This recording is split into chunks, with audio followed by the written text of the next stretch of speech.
Hey guys, welcome back to the channel. This is a story about what if Naruto and Hinata hate Konoha. Before I start, please support for more amazing content, and do consider subscribing to my channel and share this video with your friends. This is written by RinneganSage and link in description and support writer. Let's start the video. Chapter 1. Disclaimer: I do not own Naruto. What is a shinobi? Naruto was truly stumped by the question. In the academy, they had been told that a ninja protects the village and everyone in it, the will of fire. They had been regaled with tales of glory and power of all the previous Hokages. Naruto's favorite was, of course, the Yondaime Hokage. He was a hero. Plain and simple. And the whole village agreed on this fact. He saved the entire village by defeating the Kyuubi and giving up his life in the process. In fact, he may have been the one to defeat the Kyuubi, but he wasn't the only one to die. Many had that terrible night. So, Naruto was convinced he would a super awesome ninja saving princesses from evil monsters and save the day. Team 7's most recent mission was instrumental in showing Naruto that he wasn't as godlike as he had previously believed. Hell, it had been such a shock that it had shook Naruto's whole perception of what a shinobi even was. Sure, in the heat of the moment, and at seeing Zabuza dismiss Haku's sacrifice so easily, he had given him a well-deserved speech about a ninja protecting those precious to him and doing the right thing. At first, he had believed himself the hero and Zabuza the evil, bad guy. But now, having been through the mission, the sun-kissed blonde ninja in the orange jumpsuit can safely admit, though he hated being wrong, that his belief had been terribly childish. Why had he thought himself the good guy and Zabuza the bad guy? Just because he was from Konoha, does that mean he was the good guy? After all, wasn't Zabuza just taking the mission like Team 7 for money? And unlike Team 7, Zabuza had more noble intentions. To free his country and village from the tyranny of the Mizukage? Again, Zabuza's words about being a shinobi rang in his head. When you've hovered between life and death that it doesn't faze you, then you can be called a ninja. When you've become so deadly that your profile has been entered into my bingo book, then you may have earned the title ninja. He had believed himself godlike. It had only taken one look at the likes of Zabuza and Haku, even his own sensei fighting, to know that how terribly outclassed he really was. That only meant one thing: he was nowhere near ready or worthy to call himself a ninja. Additionally, even Kakashi-sensei hadn't objected when Zabuza had told them that shinobi are just tools for the village. To use and to be used. Is that really what he was? A mere tool? No, that can't be it. The Yondaime was no tool. He was a hero. All this deep thinking was driving Naruto's head in. Ugh, hi. Naruto grumbled to himself, grabbing his head. I hate this, he said, walking without thinking through the park he usually walks in. As usual, the team training today had been fairly useless. All Kakashi had told them was to focus on their basics whilst he sparred with Sasuke. Che. What was so special about him anyway? And what's with that creepy Sharingan eye? So, what that Sasuke has it? Naruto deserved training too. Granted, he wasn't as godlike as he had first thought, but he was still better than the team, hands down. Granted, Naruto didn't know how he had kicked Haku's ass when the older girl-looking boy was so faster and better than him. But still, he had done it. He should be the one being rewarded with training. Not stuck-up duck but hair. He didn't even know why so many girls liked Sasuke. What Naruto wouldn't do for that kind of attention. To be fair, there was only one girl he liked, but every time he even asked her out, it proved to be a painful mistake. Sakura might not look strong, but damn, her punches hurt like hell. And if he was being honest, he was getting a little tired of being her punching bag. He didn't even know why she hit him like that every time. Did she hate him that much? Or was he really that annoying? Ever since he could remember, the villagers had treated him like utter crap. True, the beatings at their hands had decreased over the years since he had gotten much faster and can outrun the mobs who organized the fox hunt. That was another thing he couldn't figure out. No matter how much he tried to reason it, he couldn't see a reason for the villagers' hatred. Sure, Mizuki team knew it, but before he could even say it, Iruka-sensei had stabbed him and nearly killed him. And then he was arrested by those mask-wearing A and BU ninja. They looked so cool. He had to admit. With their matching uniforms, cloaks and masks, they looked super awesome. And every time, he even asked the Sandaime, the old man replied with the same twinkling eyes and the answer: people hate what they don't understand, Naruto-kun. Someday, they will come to see you for what you are. What help was that? Sure, the old man sometimes hung out with him, eating ramen and fish they caught from the rivers, but that was when he was young. Even that had become less and less over the years. Haku had told him that to become strong, he needed to fight to protect something precious. But then, what did Naruto have that is precious to him? The wave mission had opened his eyes in ways than one. Naruto had thought that his team was coming to accept him. But even after defeating Zabuza and Haku and then Zabuza killing Gato, all Sakura was worried about was team Even Kakashi-sensei had berated Naruto a lot on not thinking properly before acting and not working properly with Sasuke. Sasuke. Everything just had to be about him. Ugh, it drove him insane. Team building exercises. That's what they waste time on every training session they have. And it's not like they work anyway. Their teamwork was worse than before they went on the mission to Wave. And everyone was convinced that it was his fault somehow. What is he supposed to do when Sasuke is still a big jerk, and that Sakura fawns over him instead of trying to work with Naruto? What was he trying to protect that was so precious to him? A team that dislikes him? A sensei that doesn't train him? The villagers that despise him for some unknown reason? Naruto was well aware that he now moping and sulking, rather like Sasuke, but right now, his perceptions of the village and his beliefs about what it meant to be a shinobi were going through a major setback. He was lucky he wasn't freaking out. Or shouting at the top of his lungs. Naruto could admit that he had a tendency to do that. But that is usually when someone puts him down or ridicules his own super awesome dream of being Hokage. He just couldn't stand for being ridiculed like that. At first, he thought the girl Hinata was cool. That she could be his friend. And for a while, it looked like it was true as well. Kakashi-sensei had sent his dog, Pakun, to get reinforcements from Konoha when it looked like Zabuza was still alive. As a result, the Sandaime had sent Team 8 under Kurenai-sensei. She was one hot woman. Naruto had to keep his eyes off of her multiple times lest he get distracted by those weird thoughts.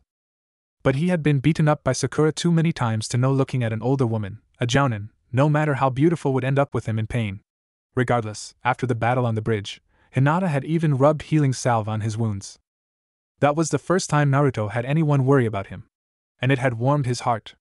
And like the fool he was, he had entertained thoughts of being Hinata's friend. They had even trained a couple of times whilst Kakashi-sensei was recovering. But then, he and Kiba had gotten into an argument about which of them was stronger. Naruto had held such high hopes that after all his training, tree climbing and even defeating Haku, Hinata would see that he had improved since his time in the academy. Granted, she had been knocked out during his fight with Haku, but she had still agreed with Kiba. Even though she had apologized to Naruto, she had said that Kiba was stronger of the two.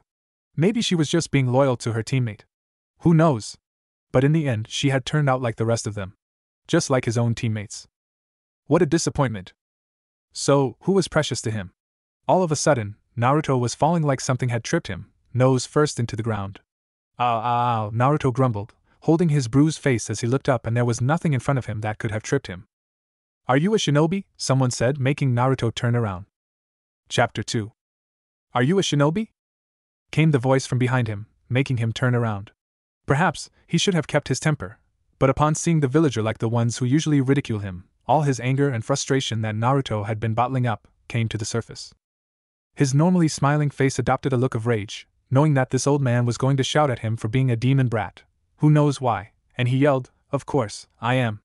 Are you blind, old man?" Sheesh. What a stupid jerk. Not even asking him if he was okay when Naruto stood there, clutching his broken nose which still oozed blood. What a nightmare. And how the hell had he fallen anyway? There was nothing in front of him. Was he getting so clumsy that he was tripping over his own 2 feet, now? I don't know, the man continued. You neither have your headband, nor do you look like a shinobi. Ugh. That did it. It's not his fault he lost his headband in the fight against Haku on the bridge. Stupid old jerk.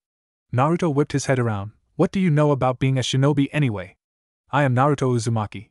And I will be the greatest Hokage ever. Believe it, he shouted, pointing his thumb at the grizzled old man. He was feeling confrontational, and this jerk was the first one to bother him when he was busy thinking about important thing. So, he was going to bear the brunt of it. But unlike what he had been expecting, the old man merely raised one eyebrow at him. Even through that, nothing about his expression changed. For all it looked like, it was as if the man was seeing through him. That if anything bothered him, and his anger rose. How insulting! Naruto marched up to the man and glared in the man's eyes. Or eye, as it were. Now that he saw it, half of the man's face was covered by bandages, including his right eye. As was his right arm, in which he held a wooden walking stick. Perhaps, he might have been a shinobi at one time. But a shitty one obviously if he got himself beat up like this. But the man didn't laugh at him like the rest of the villagers did whenever he proclaimed his dream of becoming Hokage. Maybe he was deaf as well? Or hard of hearing at least. Wouldn't be that surprising given his injuries. Well? Naruto asked impatiently, narrowing his eyes at the grizzled old man. Well, what? The man asked, his face impassive as always. It is clear you are not a ninja. The man looked Naruto up and down, and for a moment his face adopted a sneer that Naruto had seen many times in the faces of many people. And he hated it. "There's nothing wrong with my jumpsuit," Naruto insisted, indignantly. "Orange is great." Okay, maybe that wasn't exactly the reason he was fond of his jumpsuit, but the point still held. "If you want to get killed, yes," the man replied without any hesitation. "Yeah, well, I don't care what you think, old." Naruto turned to leave, but something caught his sight. Or scent, as it were. He couldn't explain it, but ever since the Battle of Wave, his sense of smell had increased by quite a bit. Nothing as extreme as an Inuzuka, but it was noticeable. And his improved nose told him that someone was near. Near, but he couldn't see them. Which instantly put Naruto on edge. He had been attacked by idiotic villagers, too many to be at ease with one of them. Especially whilst alone in said park, which he could have sworn had quite a few people strolling about. Something fishy was going on here, and Naruto didn't like it. There was a distinct smell of lavender in the air. There. Something just moved in the shadows, by the trees, a few meters behind the bench the old man was sitting on. Whoever it was, Naruto couldn't sense them. Neither could he see them. But they were there nonetheless. Naruto's hand inched towards his kunai pouch. He reeled back in shock as he felt for it on his leg. It wasn't there. What the hell was going on? But then the man spoke again. "It seems you learned nothing from Kakashi after all, Naruto Uzumaki." Naruto whipped his head around to shoot a glare at the man, now certain this creep was up to something. "How do you know he's my sensei?" Naruto said, readying himself to fight at any moment's notice. This was getting creepier by the second. "I never said he was your sensei," the man nonchalantly, as if discussing the weather. "What the?" Naruto started, then rubbed his hand on his forehead. He didn't have time to deal with this senile old man. "You just said you know what, forget it." Usually, Naruto was never one to run away from a challenge. Or a fight. But his recent mission had really put him on edge. And made him suspicious and untrusting of his own abilities. For the most part. "I said you didn't learn anything from Kakashi," the man added. "I never mentioned him being your sensei, boy. That information you gave me yourself." Naruto added his azure eyes at the man, glaring angrily. "Why you?" He hated being used. And this man had done it so seamlessly and effortlessly that made Naruto's blood boil. "What is a shinobi's greatest weapon?" the man asked, cocking his head to side and leaning on his stick, looking at Naruto curiously. Why was he asking him such basic academy questions anyway? Iruka-sensei had literally beat it into his head. His mind, duh! The creep had the audacity to shake his head. "No. Think it through." "What? What did he mean, no? Stupid old man doesn't know shit. Why was Naruto here anyway, arguing with the fool?" "Of course, it's his mind," Naruto exclaimed, waving his arms around. "Other weapons like kunai, shuriken or swords are just tools." Still, the old man just shook his head, repeating, "Your answer will not make it right." He was really starting to get on Naruto's nerves. "Che, whatever." Naruto waved his hand and prepared to leave, but was once again halted by the man. "Sit," the man said, motioning to the empty seat in front of him. Naruto hesitated for but a moment. This man may have been a shinobi at one time, but he was too old and too injured to do anything now. And if he tried, Naruto would hand him ass-withered ass. The man with the cross on his chin pointed to the board on the wooden table in front of him. "It's called Go," he informed him. "Do you know how to play?" Naruto sat there dumbfounded. What the fuck was going on? Where did the board suddenly come from? He could have sworn there was nothing there just a minute ago. And the man hadn't even moved. Very clearly, something was wrong and Naruto had absolutely no idea what was going on. How come things were just appearing out of nowhere all of a sudden? Did it have something to do with this weird board game that he had seen Shikamaru playing sometimes in the academy? All Naruto saw a wooden board with a lot of boxes, and 2 bowls of pebbles, one filled with black and the other white. Remembering that the man had asked him a question, Naruto forced himself to reply, ignoring the weirdness of this encounter for now. No, he shook his head. The man hadn't done anything remotely threatening, but something about him just screamed dangerous. Though Naruto had no idea why. Maybe it was his emotionless face, or perhaps it was the way he sat completely still, yet still looking relaxed, somehow. Whatever it was, it gave Naruto the distinct impression that the man had forgiven his earlier petulance but was not to be tested further. And that doing so would be hazardous to his health. And not knowing why he got this impression bothered him even more. All in all, the blonde boy sat opposite the old man deeply uncomfortable, and not a little perturbed. The distinct lack of wind which had been there before and which he had definitely noticed increased his tension further. The man had seemingly expected his lack of knowledge in a boring game and quickly summarized the rules for him. Basically, he had to get the most points by the end of the game to win. To get points, you capture opponents' stones, call prisoners or capture empty territories, the man told him as he placed black bead on his side and then revolved the board around so they were facing Naruto. You place your stones on the intersections. The intersections around them are called liberties, and when they are taken by your enemy, the prisoner surrounded is captured. Ignoring the distinct impression that this meeting wasn't by chance, Naruto nodded, and the game began. 10 minutes in, he had lost when all of his territories and prisoners were captured, with Naruto having no idea what had just happened. Again, Naruto proclaimed and they reset the board. Starting with only 4 pieces yet again, they set off. Who are you? Naruto asked, when the man captured his primary territory yet again, just after he had managed to capture 2 of his prisoners. Every move he made seemed to have been for nothing. For the first in the half an hour or so since Naruto had been talking to this strange man, Naruto saw his crooked little smile. And it creeped him out further. You tell me, Naruto Uzumaki. He hated board games, and he hated mind games. And they seemed to be playing both. How the hell can I tell you? I don't know you. The man sighed. Seems you really didn't learn anything from Kakashi. As talented as he is, it is a wonder. Naruto bristled yet again, not liking this at all. Hey! I defeated Haku in Wave. And I mastered tree walking in only 2 days. The man smirked and shook his head. What is it that Kakashi keeps saying to you, Genin? Naruto glared at him as the man leaned forward and captured 2 more of his prisoners. Damn it. He hated losing. Even if they were playing on a seemingly easy but very complicated board game. Naruto spit out the first thing that came to his mind, not knowing why the man was seemingly questioning him. Look underneath the underneath.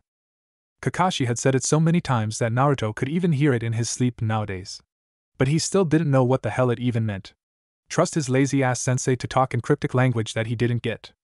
The old man nodded. Good. At least you know something. He had just about had it with his constant ridiculing statements, when he realized that this creep was testing him. Who was he to test the most amazing genin in the Rookie 9? The man merely raised his eyebrow at Naruto, obviously expecting him to continue. Oh, what the hell. Since he was already playing this creep's game, why not go all the way and see what the hell he wanted with him? He was getting tired of being defeated in this game anyway. You're not a civilian, Naruto started, looking at him squarely in the eye. Oh, the man said. Why is that? Other than the fact you seem to know Kakashi-sensei, you also know what tree walking is. You've obviously also heard what happened at Wave, or you would have asked who Haku was. And I sensed that this meeting was not a coincidence. And? Naruto knew there were other signs as well. You asked me a question they teach us at the academy. I could have just heard about it, the man replied, waving his one good hand. I dunno. Your injury suggests that you are a retired ninja. And that you got your ass handed to you by someone, Naruto added, leaning back. Your eye is too sharp. And you seem to think you know what a shinobi is. Good, the man nodded, seemingly satisfied with his answer. But not good enough. Now let me tell you what I realized in our meeting. You have pathetic knowledge of the basics. You didn't pay enough attention in class, or perhaps your knowledge was sabotaged and you did nothing to correct it. You give information much too easily. One merely has to get you angry.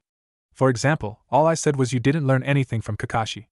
It was you who supplied the information that he was your sensei. You yourself gave away the information on your current skill level and even your most recent mission. Another mistake. I could have just as easily been an enemy, or a spy. Naruto's heart sank at the same time as speeding up as he realized the creep was right. His senses were on high alert now. Was this man an enemy? Why did he come after him though? The man didn't seem to be giving any attention to increased apprehension. Your senses are sharp, however. Particularly your nose. But the fact that it took you a while to realize that someone was watching you, other than me, shows that it is a new development. Your taijutsu is horrendous, giving the sloppy defensive stance you attempted to settle in. And you know it, which is why you immediately went towards your kunai pouch. Which tells me that your shuriken jutsu is at least marginally better. You are also horrible at genjutsu. Detecting or dispelling it. Because you did not notice the one hiding the go box, neither did you notice the genjutsu placed on you when your kunai pouch was taken. Or the genjutsus making those tree appear further than they are. All in all, if I was an enemy, you would have died at least 4 times over within the first few minutes of our meeting. Naruto sat there, stunned at the creep's assessment of his abilities. Only Iruka-sensei knew more than this about him.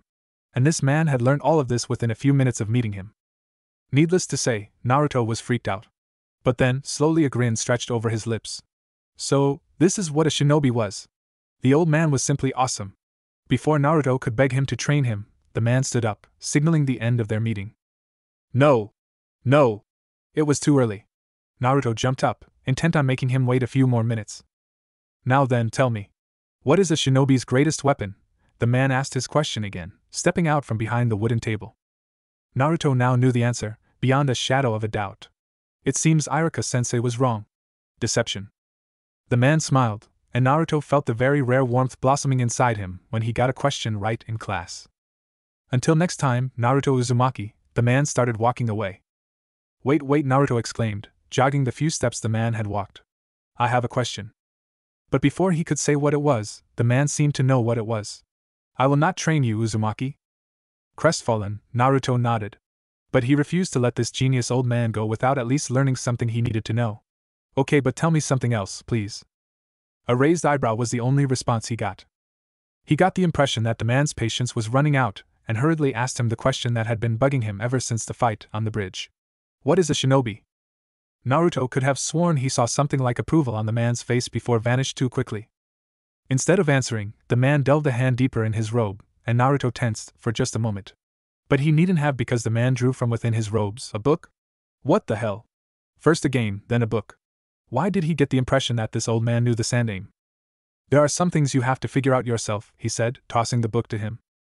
And before Naruto could process what had happened, faster than his eyes could follow, faster than even Haku, the old man had vanished. He moved even faster than Kakashi-sensei, and without leaving the cloud of smoke that his sensei did.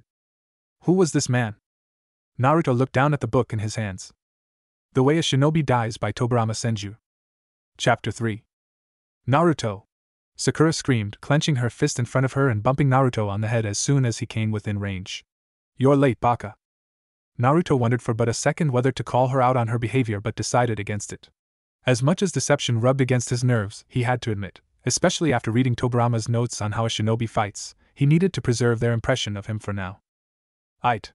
Naruto rubbed his head, all the while grinning up at her. Sakura-chan. That hurts. I overslept, Gomen. He could see Sakura grind her teeth in frustration. Sasuke had his usual self-satisfied smirk. Che dobe, he muttered under his breath. Shut up, team! Naruto yelled back, prompting another quick punch to his head from the pink-haired fangirl. He had been ready for her yell the moment he stepped onto the training ground 7 in view of his teammates. Sasuke as usual was sulking under a tree and Sakura, also as usual, hovering near him. Secretly, Naruto was quite pleased with his senses having increased this much. He had been able to tell where in particular his teammates were standing. Che. Teammates. What a stupid word for what they are. They can barely qualify as a team as it is. But looking at the broody bastard reminded him of something he thought of last night as he read the book the old man had given him. Although he didn't know the creep's name, it was quite clear to him that the man was a big admirer of the second Hokage. And it wasn't difficult to see that now that he has read halfway through the memoir of the Night Aim. His demeanor was exactly how Tobirama-sama has outlined in it. Although, he had a feeling that it was added later on and not published within the book. Did the old man do it? Regardless, it didn't matter to him right now. Not when he needed to research the Uchiha clan. He had briefly seen the weird Sharingan of both Kakashi-sensei and Sasuke. From what Haku had observed and Zabuza said, it can read, decipher and copy all hand signs, ninjutsu and genjutsu. That made it highly dangerous. How unfair was that? He would be damned if he let the team copy his one useful jutsu. Although, there was no telling he hadn't already done it. Naruto had used it quite a few times against Haku after Sasuke had awakened his freaky eyes. The problem was, the hateful woman at the library wouldn't even let him in there, much less look up anything concerning the Uchiha clan. The moment he asked for it, he was certain it would elicit a stampede from the team's fans defending him. Maybe the old man had some information on the now nearly extinct clan. Naruto had been quick to get a bingo book as soon as they had returned from Wave, remembering what Zabuza had said about them. When you are deadly enough to be entered into my bingo book, then you may have earned the title ninja. And reading through the book, it was very, very obvious that Naruto didn't rank anywhere near the most powerful shinobi in the world. From what he saw, ninjas were ranked the same as ninja missions. The least dangerous ones, usually runaway genin and academy students, ranged from D to E. Then chunins with no special ability range were usually C, while those with a Kekka Genkai would be ranked. There was a decent bounty on their return to the village they defected from, or to the village which has put the bounty on the ninja. Then came the powerful shinobi like Kakashi-sensei and Zabuza. Both were ranked which are amongst the most powerful shinobi in the world, next only to the Kages and S-ranked ninja. It had shocked him to the core to see that Sasuke's older brother, Itachi, was S-ranked with an order to kill on sight, but only with backup. If encountered alone, the ninja was ordered to flee right away. No wonder the team was so obsessed with getting strong. His brother was one of the most powerful shinobi in the world. Naruto inwardly grinned. He would no way make it obvious that his new ideal of strength was not Kakashi, or even the Sandaime, but Itachi himself. He was determined to one day be stronger than the older Uchiha. And he never went back on his word. The chirping birds brought him back from his internal musings and reminded him of the present. All his dreams would have to wait. There was no way he was getting stronger by waiting for his perpetually late sensei to show up. Apparently, they were to have a mission today. Finally, Sakura's loud shout alerted them. "You're late." You see, I was on my way here, but a black cat crossed my path and I had to go around all the way across the village," their sensei without a pause, his smut book in front of his face as usual. "Liar," both Naruto and Sakura yelled. Naruto did, merely to keep up the pretense. If anything, he had learnt that his lazy-ass sensei was scarily observant. And who knows what the sensei will say about his changing outlook on ninja life. "Well, now that we are here, let's get going." Kakashi turned around and led them all the way to the Hokage Tower. A few people were already milling about, shinobi and civilian alike. Naruto ignored the cold stares he received, as well as the admiring gazes Sasuke attracted. Although the latter brewed his jealousy savagely, he managed to smother it down. What was it that he had that Naruto didn't? Was it the looks? No, that can't be it. Maybe it was the noble clan and his heritage? The soft bell of the assistant's desk tinkered as they pushed the door of the office open. The pretty brunette looked up at their entrance. Unlike other people in the tower, and indeed, in the academy, the assistants the old man Gigi hired were always good to him. "Yo," Naruto beamed at the girl. "How you doing, Izumi?" The girl smiled at him, replying, "Very well, Naruto-san," then looked towards Kakashi. Naruto, who had been trying to be more observant ever since the old man admonished him for it, noticed the reddening of her face. So weird. Hinata did the same thing. "Izumi, you okay?" Naruto said concernedly, "You look a little red?" If anything, the girl reddened even more, and replied, "I'm fine, Naruto-san. Just a little fever." Oh, Naruto sighed. He had been right. Well, get well soon. He waved and moved towards the old man's office, missing the looks of incredulousness of his teammates, or the slight shake of Kakashi's head. However, Izumi's fever was the last on Naruto's mind. He was more concerned with the broody bastard that his teammate was and his clan. Maybe the old man knew something about the Uchiha clan, Naruto wondered.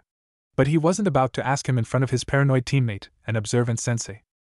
Instead, he greeted the Hokage his usual way. "Hey Gigi." Naruto grinned. That grin was soon wiped off when Sakura's fist bounced off his head. "Baka. Don't call the Hokage that." Though his head pained him, his air was in threat of being cut off as Sakura captured his head in a lock with her deceptively strong arms. "Ma Sakura," Kakashi lightly admonished his rowdy genin. "Necks aren't supposed to bend that way. Hokage-sama." The Sandaime Hokage, who most people revere as the god of shinobi, the only one to hold the title since the venerable Shodaime, Hashirama Senju, looked on at the team fondly. Kakashi was one of his strongest jounins, and the one-eyed, gray-haired man had been drowning himself in ANBU missions for too long. But now, seeing the look in his one eye, even if his face was hidden behind the mask, showed Hiruzen that giving him the genin team was a good idea. Sakura, another genin from civilian background, had graduated the top of her year amongst the kunoichi. Yes, she lacked power certainly, but he was sure Kakashi was working with her on her faults. By the admiring looks, she subtly, but not subtly enough, sent the Uchiha. It seemed she still held a torch for him. Well, that wasn't anything new. He was distinctly reminded of another Uchiha merely 6 years ago, and the pang of guilt rose in his chest. An entire clan eliminated. If only no. There was no use thinking of such things now. Sasuke was a fine shinobi. Sure, the boy had problems, but for someone who had been shown his parents' murder by his own brother using the Sharingan's capabilities, it was no wonder. Still, it was good for Sasuke to be in a team where his vengeful tendencies can be curbed and he could form friendships. The last boy, grinning at him with those shiny blue eyes, brightened his day, surely. Even if the troublesome genin had invented the most dangerous jutsu known to mankind. Naruto reminded him so much of him, and yet at the same time, didn't. Sandaime was well aware of how hard the poor boy's life had been in the village, and he had done everything possible to make it easier for him. But alas, he could hardly force people to like him. And he had been outvoted by the Shinobi Council from taking Naruto into his own diminished clan. If he did it for one orphan, then it set a dangerous precedent for all others. So, regrettably, the boy had been left at the mercies of the orphanages. That's not so say that Hiruzen hadn't kept an eye on the boy. And until last week, there had been no concern from the boy about his danger. After Kakashi's report, however, he reminded himself to summon his errant former student. Although the spy network was very important for Konoha, so was this. But the grinning boy looked to be in good spirits. So that was well. Well, Kakashi, you're here for a mission, I suppose? Hi, Hokage-sama, the man answered, not putting down the book that got him, and so many other men in trouble with the ladies. Well, that's what we got here. Hiruzen pretended to sift through the numerous scrolls on his desk, knowing that Naruto's patience was running thin but enjoying it too much. Another puff of smoke and Naruto was just about ready to snatch that damn pipe out of his mouth. It annoyed him almost as much as Kakashi's damn book. Yo, Gigi, what's the deal? Naruto tapped his foot impatiently. Ma, Naruto. Have some patience, said Kakashi, knowing it was a lost cause. Naruto, however, already knew that. Tobirama had expounded greatly on the usefulness of patience. This one, I think, the Sandaime gave the scroll to Kakashi, who took it without bothering to look at it. Before Naruto could ask what it was, just as he had no doubt both Sakura and Sasuke wanted to, the Hokage said, "Be sure to be back for more." And just like that, he knew this was another D-rank. And sure enough, they were stuck sifting trash from a nearby river for more than 5 hours. Naruto was just glad that they didn't have to find Tora, the demon cat. He was certain that the cat took vicious, sadistic pleasure in scratching his face off every time. Oh, how he longed to kill it. Ugh, Naruto no baka, we could have been done so much earlier if you had used your shadow clones, Sakura said, not for the first time as they walked back towards the administrative buildings. Sasuke added helpfully, and immediately Sakura was glad to see that her crush agreed with her. Why the hell should I do that, Sakura-chan? Naruto asked, both his hands behind his head. What the? He didn't understand Sakura's confused look before it was turned into one of anger. Why? Because it would have taken us less time. And it's teamwork, baka. Gomen, Sakura-chan. But no, Naruto replied, and missed her dumbfounded expression and Sasuke's momentary frown as he turned to Kakashi-sensei hopefully. As usual, the glares accompanied wherever he went, and they collected their pay from the mission center where they collected scrolls of completed missions. Nah, Kakashi-sensei, Naruto looked up at him hopefully. Can you teach me something new, please? Sorry, Naruto, but you need to focus on the basics, came his teacher's usual reply, and one that Naruto had been expecting. But before Naruto could plead further, he knew there was another team coming down from the Hokage's tower. Hello, Kakashi, asked the beautiful sensei, and his own teacher replied, without putting down his book. Yo. Naruto didn't need to be a genius to know when to stay away from women, and this was it. Instead, he looked toward her genin, and pushed down the feelings of resentment that came up at the sight of the brash Inuzuka. What are you looking at, Dobe? Kiba asked, and was immediately admonished by his sensei, who seemed to have finished her brief conversation with Kakashi. Nothing, just seeing why anyone have to suffer your stench, dog breath, Naruto replied, knowing that it would set him off. And like clockwork, he nearly exploded. Why you dead last? I would beat your ass here and now, but we have a mission to get to. Che, like you can, Naruto replied, grinning, and just when he was getting ready to defend against the about to lunge Kiba, both of them were pulled away by their respective teammates, Naruto by Sakura and Kiba by Shino. Naruto briefly saw the indigo hair of Hinata and turned to see her face, but she immediately ducked her head. So she didn't even want to look at him. Of course. She no doubt thought that he shouldn't even get into an argument with someone as strong as Kiba. But that's exactly why he needed to. And Naruto-kun, he thought he heard her say as they were about to part, but it must have been his imagination. He turned towards Sakura and grinned, Nana Sakura-chan. What is it, Naruto? The girl almost growled at him, already having his neck in her grasp. Since we're done with the mission, how we get something to eat, he said, smiling up at her. Shut up, baka, another punch to the head followed his request. But he felt it was worth it.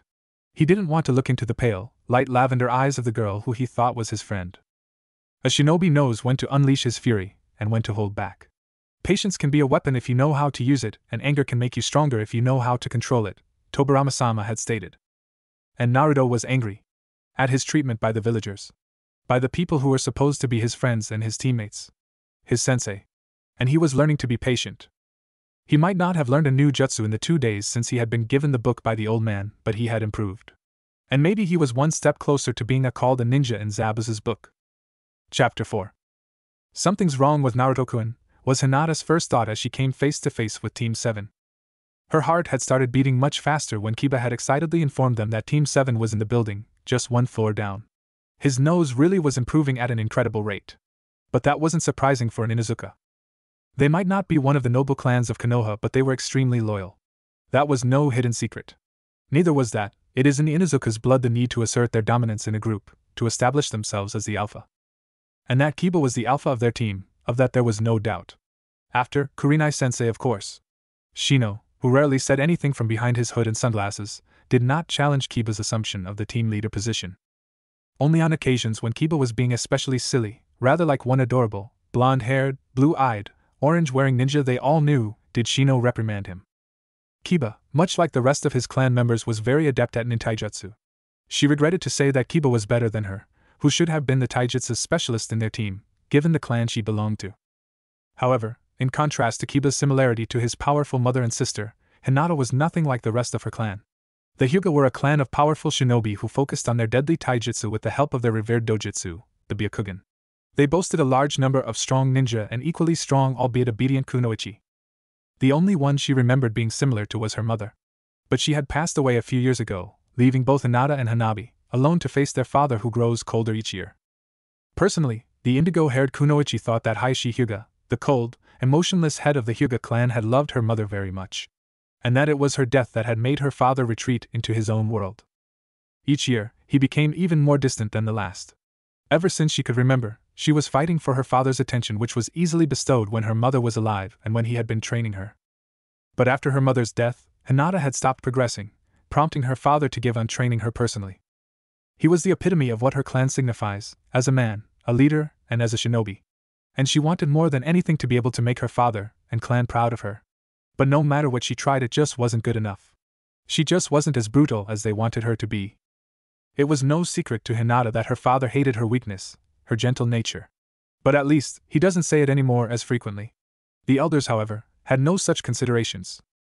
It was clear that they all wanted her younger sister, Hanabi, who already showed much more promise, to succeed as the heiress to the clan. But there was no way they could make her the heiress until Hinata was at least 18. She remembered the first mock battle they had had in the courtyard with much of the clan present. Hanabi, 4 years younger than her, had been able to beat Hinata. It was those cold, emotionless, disapproving eyes of her father that she couldn't stand and had run away from the clan compound, not wanting to show him her tears and cement his opinion of her weakness even further. She remembered it like it was yesterday. But even if she could go back in time, she would not change the outcome of the battle. For that was the first time she had ever met Naruto. Hinata ran with her head bent down, and hot tears streaming down her face, heedless of where she was going. But she just needed to get away from the stifling compound. She knew that someone was sent after her. After all, they couldn't just let the heiress outside with no protecting, her Byakugan being unsealed as it was. Bang! A loud curse emanated from someone in front of her. She had crashed right into an older boy, who looked at his fallen ice cream and then to her, hatefully. "Hey you," the black-haired boy yelled, pointing at her. "Jigomen," Hinata stuttered. "People from noble families act like they're so stuck up," spat his friend, who was even larger than the first boy. Scared as she was, and not knowing what to do, Hinata squeaked another apology and made to bolt. "Wait, you brat!" The first boy grabbed her hair painfully and pulled her back. Ag, she was pushed to the ground. The three circled her and bent her head, tears having resumed. "Come on, apologize," they yelled at her. "Gomenasai! Gomenasai!" Ag. Hinata was pulled up by the first boy, who glared hatefully. "Don't look at me with those eyes. Freak," he scorned. "She must be a Hyuga," the other one added. "If you're a Hyuga, show us your Byakugan. Yay. Otherwise, don't look at us with those creepy eyes. I bet you're just a monster." "Yeah. A Byakugan monster," the civilian boys laughed, all taunting her. There was no one to save her from them. She was stuck, a useless Hyuga girl with a weak Byakugan who couldn't even defend herself against civilians. Her father would be even more ashamed of her when he found out. If only she could get away. Then no one would know. "Hey! Quit it!" Hinata was afraid she might just have passed out. For surely no one would have come to her rescue. But no, she was still awake and this was really happening. With her tear-filled eyes, she looked at the boy standing opposite them, dressed in the brightest orange t-shirt she had ever seen, and green goggles on his forehead. If the situation wasn't so dire, she might have giggled at the comical appearance. But as it was, she had no intention of laughing at him, even if he wasn't attempting to save her. There was just something in the boy's eyes that told her that he might be a kindred soul. That he might understand her pain. "Who are you, brat?" the kid whose ice cream she had spilled asked. "I'm Naruto Uzumaki, the future Hokage. Don't you forget it," the boy exclaimed. Hinata had to admit, the boy had guts. He was much braver than she could ever be. And she instantly admired his courage. The three bullies, though, laughed in his face, taunting his dream. What an idiot! They scorned at him, earning her glare at their back, not that they knew or cared. How dare they make fun of his dream?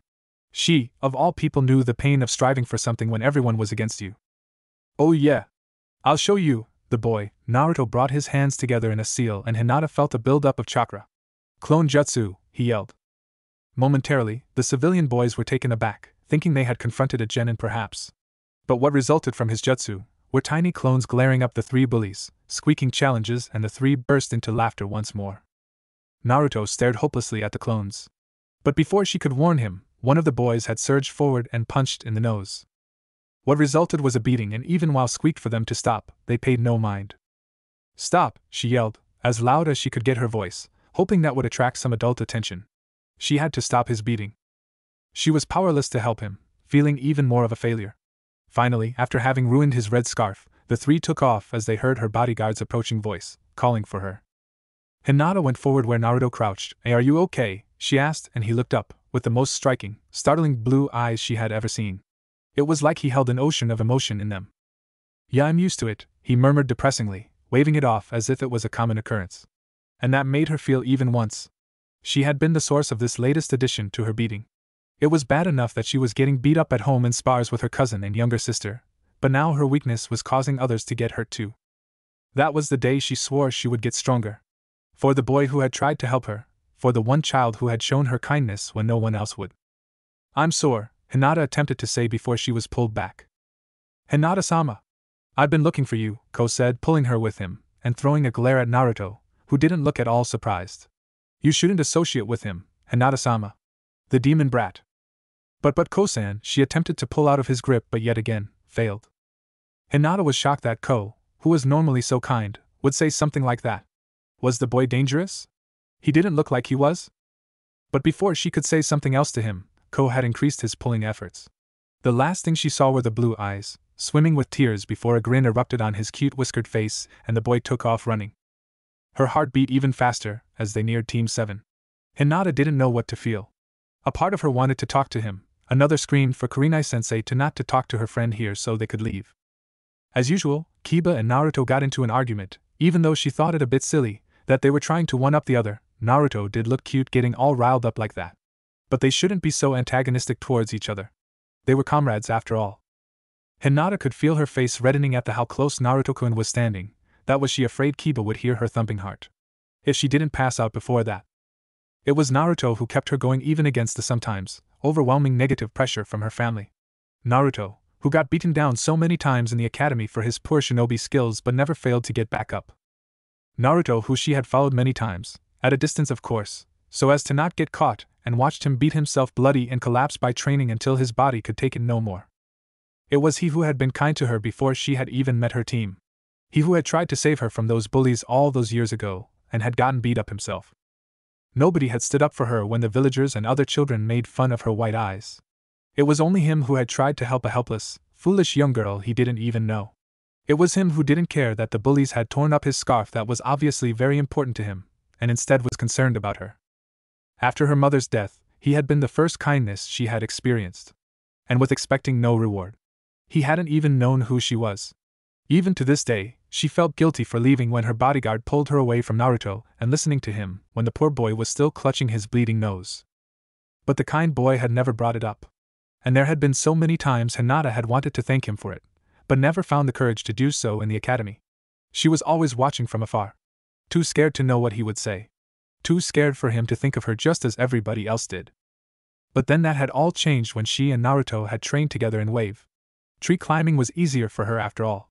She was a Hyuga and as such had nearly perfect chakra control. Still, she had been beaten by Sakura, who was the one who got the exercise the fastest. Hinata had thought that she and Naruto might even become friends, as outlandish in fantasy as the idea used to be before. And every time she wanted to give up and fall down, his determined happy blue eyes brought her back up. But she was a failure. She just had to go and screw it up, like she did everything. Naruto had barely spoken 2 sentences to her or to anyone else on the way back from wave. But then again, he was hurting over the death of his even if he hadn't known Haku for long. She wanted more than anything to be able to comfort him, seeing him hurting. But again, she was too scared. Always afraid. He turned towards her and she instantly looked down to the floor, face heating up as she remembered the words she had spoken to him 2 weeks ago.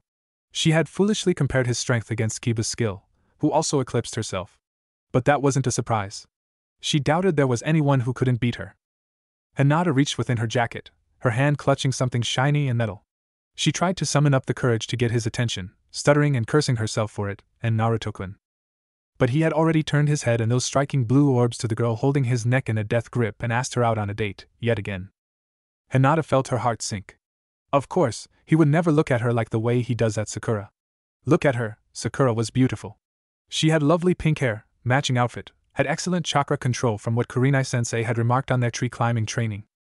And Sakura wasn't afraid, not as much as her anyway when the hunter Nin had showed up on the bridge and looked at them with that scary, slit Kirin mask. Her legs hadn't trembled like Hinata's had done.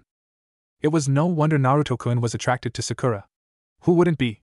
Her eyes briefly caught the obsidian, piercing ones of Sasuke Uchiha before she looked down and hurriedly followed her sensei. Away from Team 7. But even as her team walked away from them, Hinata couldn't help but be troubled over what she had seen. It was but a moment, but she had seen the look in his eyes. For a brief second, she was taken back to the moment where he was crouched to the ground, clutching his bleeding nose, and his eyes had looked just the same. Just as defeated. Just as sad. The thought broke her heart more than she could put into words. She would never fail to recognize the look. For she had seen it too many times in the mirror. Naruto-kun was hurting. Something was wrong with Naruto-kun, and the thought troubled her deeply. Even more so that she didn't know what it was. Hinata-chan, you okay? She turned to see Kiba and Akamaru looking over her concernedly. Could they have smelled her concern? Was that possible? Hastily, she nodded her head. Why yes, Kiba-kun. Just thinking about the mission, she supposed it could pass off as the truth. For this particular mission anyway. I don't sweat it. There's no way that demon cat is getting away from us this time. He grinned and looked much like Akamaru did when the pup was happy. The thought made her giggle and pulled her out of her troubled thoughts for the moment. But soon enough, they had caught Tora the demon cat again, which was getting much easier now that they had some experience in tracking. Unlike most genin teams, Team 8 actually looked forward to tracking missions. Their team was designed to be specialized tracking unit, with all 3 genin having specialized jutsu. The Aburame with their Hijitsu using their Kikaichu bugs, the Inuzuka with their well-developed and highly sensitive sense of smell and hearing, and the Hyuga with their Byakugan. It was just a shame, Hinata thought, that their team was held back by her incompetence. But it's not like she was that way on purpose. Her Byakugan was just as pure as the rest of her clan members. No one had married into the clan in nearly 50 years. And it wasn't like the problem was in her eyes.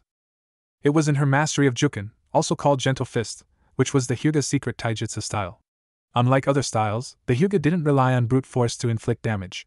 The damage they inflicted was much more subtle and much more devastating, if executed properly. When the teams were formed, their sensei, Kurenai, had told them of her belief they had the potential to be one of the best hunter teams in Konoha. And it was Hinata's wish as well, to be a powerful ninja for Konoha that her father and her clan could be proud of, rather than the weakling she currently was. Unlike other hidden villages, Konoha had no proper hunter nin unit. Although Haku turned out to be fake, he did have a real mask, taken no doubt from the hunter nin he had killed. They were tasked with hunting down rogue ninja from their village and with keeping their village's secrets. A ninja's body, even if the person was no longer alive, still held many secrets, clan or otherwise, that the village doesn't want getting out. For in their world, secrets and secret techniques, especially Kekagenkai like the Byakugan, meant power. A hunter nin was tasked with either bringing back the rogue nin, or eliminating them and disposing off the body on the scene. Hinata didn't think she had the stomach for such work, but her sensei was certain she had the potential to be a good hunter nin, and she didn't want to let Kurenai down. Hinata stole a glance at the woman walking in front of them. A kunoichi from the Yuhi clan, she was one of the village's only 3 genjutsu mistresses. And at 27, she struck an amazing figure. To Hinata, the older woman was nothing short of inspirational. Hinata had been introduced to her sensei when she was 8, when her father had given up on Hinata's training himself. She knew her father had faced much opposition from the clan when he had entered Hinata for the academy. Because even though she wasn't as strong as the clan wished her to be, she was still the heiress, a position that had a lot of influence in Fire Country and Genin, and in time, Chunin missions carried a high risk of death. Or much worse. After the Uchiha massacre, the Hyuga clan had filled in the power vacuum that had been left and taken over as the most influential clan within the village. As such, it was essential that their heiress be strong to be able to lead the clan. Hinata, however, didn't fit the mold. She was too much like her mother. She knew it, and she knew the elders knew it too. But she would not give up. She would die before she gave up without even trying. She would try her best to grow stronger in the few years she had available to her. She would fight for her place within the clan, and she would show them that she was a Hyuga. And if there was anything she had learned from watching Naruto-kun secretly, it was to never give up. More than her father, more than her mother, more than even Kurenai-sensei, he was her inspiration. She longed to see respect for her skills in those azure orbs that she imagined before going to bed every night. Chapter 5. Naruto, Kakashi sighed. You need to focus on the basics. And your chakra control is still lacking. I can't teach you anything until you improve on those. Naruto looked from the usual bored expression of his sensei, his book still in front of him. Once again, he had asked Kakashi-sensei to train him, and once again, the man had declined it. It really should be no surprise to him by this point. But something about Kakashi told him that he was indeed impatient to go somewhere? Naruto didn't know how he knew, but he did. A look to the right and Naruto saw Sasuke walking away, with Sakura trailing behind him, no doubt asking for a date or train with him. He didn't know why she bothered. On that note, he didn't know why he bothered with her anymore. Or with any of his teammates, in fact. Including the sensei. Still, he thought he might give one more try. If that didn't work, then Naruto would have no choice but sneak into the library, or ask Gigi. Or better yet, go look for that old man who had given him Tobirama-sama's book. Maybe he could persuade him to give some pointers. Kakashi was just about to turn around and leave when Naruto's next question stopped him short. How do I do that? Naruto asked, looking at him with those big blue eyes that reminded him so much of him, and yet there was also something that didn't. It was beyond confusing to the copy ninja. Naruto had never, ever showed an eagerness to practice the basics.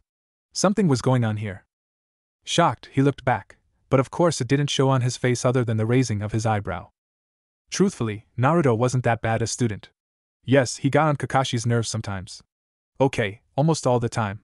And his basics were beyond pathetic, his taijutsu was horrendous, and his chakra control was shoddy at best. But he liked the kid most of the time. And it had nothing to do with his heritage. Okay, maybe that was a part of it. Inwardly, he shook his head. All of this could have been avoided if he had just been allowed to take care of Naruto from an earlier age. The boy was beyond competitive. Almost to an obsessive degree. It was perhaps the only thing that Naruto had in common with the Uchiha prodigy. And from the look Naruto had thrown towards Sasuke when the boy had walked away, Kakashi knew that this question and the intent behind it stemmed from a need to beat the Uchiha, as seemingly impossible as it was. He shook his head. If you're doing it to beat Sasuke, Naruto, then I. No! Naruto shook his vehemently. He saw the Kakashi's lone eye look at him as if knowing he was lying. But he really wasn't. For the most part. Okay, maybe I do want to beat the team, but I also want to grow stronger and… Kakashi shook his head at the blonde genin again. No. Naruto. Until you realize what you're training for, I will not teach you anything new. Besides, you need to improve upon the basics. No. Team 7 already had one Avenger, and they didn't need two Sasukes running around. One was more than enough. He really needed to put an end to this in-team competitiveness. It was amusing at first, but now it was obvious that Sasuke's superior skill and Naruto's lack of it was sending their already shoddy teamwork down the drain. The loudmouth blonde needed to realize that he would need to get stronger for a reason other than a need to defeat Sasuke. Naruto bristled at the blunt put-down and rejection. But that was what he was asking. How to improve on his basics. That's what I'm asking, Baka-sensei. Naruto spat angrily, momentarily surprising Kakashi with his outburst. Tell me exercises that I can use to improve my chakra control. Kakashi lowered his book and looked at his genin's rapidly rising and falling chest and his heated eyes.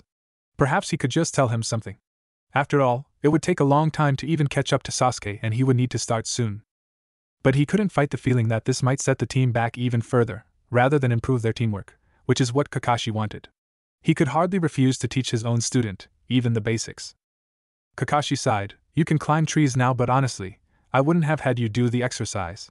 It was necessary, but you need something more basic than that. Naruto glared at his lazy sensei and his blatant disrespect of his skills but decided to hold his tongue. For now, he would listen to what he had to say. Take a leaf. Kakashi picked up a leaf from the ground and put it on his forehead. The goal is to first stick the leaf to your forehead using chakra, much like tree walking, and then float it on your forehead and not letting it fall. As Naruto looked down on the leaf, but how do I? He sighed, looking at the empty space in front of him. There was no use. His useless sensei was already gone. Oh, how he wanted to get so good that he could rub it in Kakashi Baka's face. How he wanted to see the look of disbelief of Sasuke team's face when he realizes that Naruto had surpassed him. Ugh. Why do I even bother? Naruto yelled to the empty air, but then took a deep breath. He needed a calm head if he was to figure out how in the hell he was going to go about getting stronger. Reading books was well and all, but it was not going to help him increase his skills. That much was certain. As he walked towards an empty training ground, Naruto skipped the usual street and took to the roofs. He needed a cool head and he was not going to get it by having to ignore the villagers' disdainful looks. Okay, so Kakashi said that he needed to stick it to his forehead using chakra. When he had accomplished that, he needed to float it. Shadow Clone Jutsu, Naruto called out, raising his fingers in the now very familiar cross-shaped seal. 2 clones popped up out of the smoke and Naruto narrowed his eyes, sighing. He had only wanted one. This was nothing but a waste of chakra. Okay, one of you go to the flat and grab any scroll you can find on chakra theory and chakra control. He pointed to the one on the right and it took with a salute. Naruto turned towards the other one and instantly got a mischievous idea. Ugh! How am I so stupid? Naruto hit himself on the head. What is it, boss? The clone asked, not looking at all concerned with the boss self-reprimand. Nothing, Naruto grumbled. He really needed to start thinking things through like the old had told him. Henjin to someone else, he ordered. Puzzled, the clone complied and soon he had gotten the shape of some nondescript ninja Naruto might have seen in the village. You will take a pen and paper and sneak into Team's house and spy on him training. And make notes, Naruto ordered. He had always wondered where Sasuke got all those fancy moves that he used in his spars against him and Kakashi. He had never seen Kakashi teach Sasuke those. So, he must be getting them from somewhere. Cool boss, the clone saluted and was about to take off when Naruto stopped it. Don't get caught.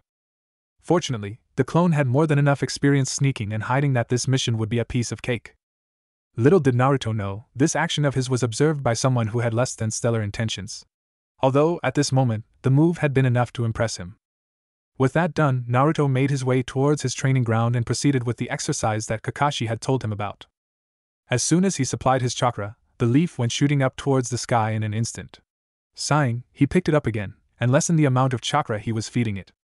It was nowhere near easy, but after more than an hour, Naruto had started getting the hang of it. It took a lot of curses and threats to the inanimate leaf, but finally Naruto had gotten the leaf to stick to his head. This was going to take too long. If one bloody leaf took an hour, then he would have no time left for other training. Why couldn't he just get his clones to do it with him? He stopped short in shock. Ugh! His new habit of trying to analyze things was finally coming in handy when he hit himself over the head again. So fucking stupid! He had been using shadow clones to do everything for him. Everything from using them in fights, to making them to the dishes, clean the house or to go and get ramen from Ichiraku. There was no reason that he couldn't use them to train. Why had he never thought about this again? With this thought, another horde of clones was summoned. He had no idea how many there were, but suspected that there were around 50. All of you, grab a leaf and get to it, he ordered them. Yes, boss. A chorus of their yells rang through the training as none of them needed an explanation of what needed to be done. That merited more thought. But not right now. After half an hour of trying to master the lead exercise, Naruto's head snapped up in shock yet again. What in the hell was that? Why were there scrolls on his bed? Whose were they? He couldn't recognize the writing. But they were definitely on the topics that he had needed. Basic chakra theory and elementary chakra control were their titles. Now he was beyond curious. How the hell had he known it? The clone seemed to have popped out of existence out of nowhere. It should have enough chakra, then why did it pop? Did someone destroy it? No use thinking about it now. He sent one of the clones to go to the apartment, investigate and bring back the scrolls carefully. This meant that whatever memories the clones experienced were sent back to the original. Why the fuck had he never noticed this in the first place? Was he really that dense as others claimed him to be? He must be if he hadn't noticed such a crucial fact about his primary jutsu. Primary? Che. Naruto laughed. He really didn't have any other jutsu. He would if Kakashi would just be less stubborn and teach him something too, like he did with his precious Sasuke team. Naruto was under no illusions. Last night, he had sat down and reflected seriously on his own skills. And to say that he was disappointed was as obvious as saying the old man Gigi was a pervert. Here you go, boss, the clone returned with the 2 scrolls that were on his bed, seemingly out of nowhere. Did Kakashi Baka leave these there? No. There was no way he would do something like that. Besides, he had once seen Kakashi's handwriting on a mission report. And it was nothing like this. This almost seemed, what was the word for it, clinical surgical. This is what he imagined an assassin's handwriting would look like it. And the thought was more than a little disturbing. But he had no reason to complain. As the other 49 clones trained to stick the leaf on their head, and then floating it, Naruto opened the first scroll and read through it. It detailed what chakra really was, its distribution of spiritual, physical and natural chakra, which was everywhere in the surroundings. Created and sustained by living beings, and not accessible except through extremely hard and dangerous training. It then went on to explain how the spiritual chakra was molded and manifested, and used in genjutsus or illusions. It was called Yin chakra. Physical chakra could be channeled into specific body parts, or the whole body as a whole to strengthen the muscles, bones, cartilage, and to perform various functions. Channeling into the ears heightened one's hearing sensitivity, and the same with the nose for smelling. The extremes of chakra control were shown in the second scroll, ranging from the basic exercises as the ones he and his clones were attempting to the most difficult of all, controlling chakra for medical ninjutsu. That didn't interest him that much, to be honest. Granted, it would be cool to be able to heal himself or others in battle, but right now he need to focus on the exercises more than jutsus. The scrolls didn't have jutsus anyway.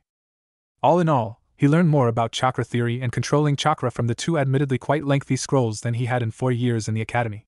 Granted, he had slept through most of the boring lectures that weren't going to help him get stronger and weren't flashy jutsu. If he could go back in time, he would use it to thoroughly kick his younger self in the ass to get his head on straight.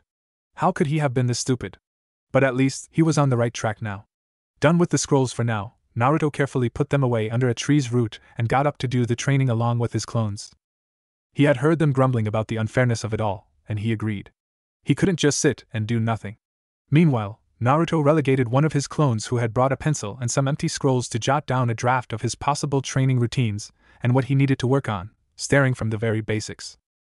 More than 2 hours later, an incredibly tired but very self-satisfied Naruto lay down on the ground. True, he had expended a lot of chakra, was out of breath, and he could collapse any time soon, but it had been worth it. Ugh, Naruto grumbled, standing up with some effort and grabbing his aching head. Never dismiss so many clones so quickly, he reminded himself. His head was killing him, with the headache that had resulted from his thoughtless action. But Naruto knew that his control had improved. Even if by a little bit. Halfway through the training, he had gotten bored and taken to running up and down trees, at the same time as sticking the leaf to his forehead. That particular exercise was his own invention and wasn't in the scrolls, but it was more fun that way than just standing around, sticking a leaf to his head. True, it had taken him a lot of falls, bumps on the head, and aching limbs, but in the end, he had gotten the hang of it. He was nowhere near mastering it, but it was progress. As Naruto stumbled into his house and collapsed on his bed, exhausted, little did he know that his training session hadn't gone unobserved. Neither was the observer left unimpressed. Chapter 6. The violent river crashed into wood and concrete of the unfinished bridge, but he didn't hear it. Gato's goons cheered like a psychopathic bloodthirsty crowd, but he didn't hear it. His sensei yanked him back forcefully and told him to use his head. But he didn't hear it. Gato gloated, but he didn't hear it. All he could hear was the sounding of the blood rushing in his ears, the furious beating of his heart. Gato was standing a few feet away with his disgusting foot on Haku's face, with nearly 50 goons behind him. Yet he saw nothing. All he could see was red. All he could see was the demon standing in front of him. His fingers lengthened into claws. He clenched his fist so hard that his claws dug into his palm and drew hot blood. Yet he didn't feel the pain or the trickle of the precious life water. All he felt was the unwavering hate. Hate, not directed at the man who tried to kill his client, that ugly son of a bitch who stomped on Haku's dead body like he was a rat. No, his hate was made more potent because it was directed at the man standing before him, who called himself a shinobi. You don't understand the way of the shinobi. I merely used him, just as Gato used me. Now it's over. His usefulness is at an end. The loss of his strength and skill, yes, that means something to me. But the boy nothing, said Zabuza's gruff voice. Naruto's rage increased as he growled at the demon of the mist. His chakra riled up in response, almost eager, begging to be let out. Like a beast, caged and enraged, howling to be let loose. If you really think that, then you're an even bigger rat than I thought. Kakashi put a hand on his shoulder, yet he didn't feel it. All he wanted to feel at the moment was the blood of Zabuza on his hands instead of his own. Okay, calm down. He's not the enemy, said Kakashi, trying to hold him back from doing something stupid. Angrily, he shrugged the sensei's hand off. Ah, shut up. As far as I'm concerned, he's enemy number 1. Naruto pointed his finger at Zabuza. How could you? You ungrateful, another growl. After everything he did for you. Haku lived for you. Haku's young innocent-like face swam in front of his eyes. You were the most important person to him. Did he mean nothing to you? The way of shinobi is very difficult for me, Haku smiled in his memory. While he was sacrificing everything for you, you never felt anything for him? Naruto waved his hand furiously, his eyes filling up with tears. But I will do anything to see his dream fulfilled. Even become a shinobi. Haku's voice took on a determined, hardened tone, so very different from the soft-spoken boy he had met. And if I become stronger, his voice quivered for but a moment, does that mean I will become as cold-hearted as you are? An emotionless killer? Lightning had flashed. Naruto had screamed for him to stop. But neither Haku nor Kakashi had listened. Lightning pierced the boy's chest and Haku's life faded from his eyes. He threw his life away. And for what? For you and your pathetic dream? Naruto shook his head, willing the tears to not cloud his vision anymore. To not be there anymore so he could glare death at the seemingly impossible to kill man. You never let him have a dream of his own, but he didn't care. And you toss him aside like he's nothing. Like a broken tool. Man, that's so wrong. So wrong. Naruto yelled, furiously rubbing his eyes. You talk too much. Zabuza growled, ripping his bandages away from his mouth with his sharp, pointed teeth. He finally turned to glare at Naruto, but it fell short. For the piercing eyes were wet. Your words cut deep. Deeper than any blade. But don't you dare diminish his sacrifice with your pathetic weakness and childish crying. What? His sacrifice? Enraged, Naruto opened his mouth to yell at the infernal, selfish man again, but he was cut short.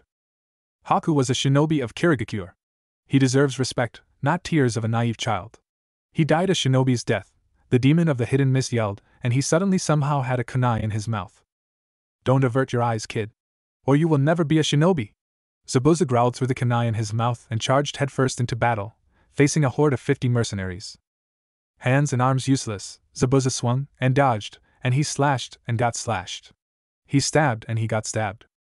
Zabuza released a howl of fury, dark purple chakra bursting out of his battered, slashed and cut body, with swords sticking out at odd angles, giving him the strength to finish his self-imposed mission. What followed could only be called a slaughter of mortals by a demon. And at the end, Gato's head rolled of his stunted, fat body. Zabuza crashed to his knees amongst a sea of dead killers and rapists. But not fallen. Merely injured.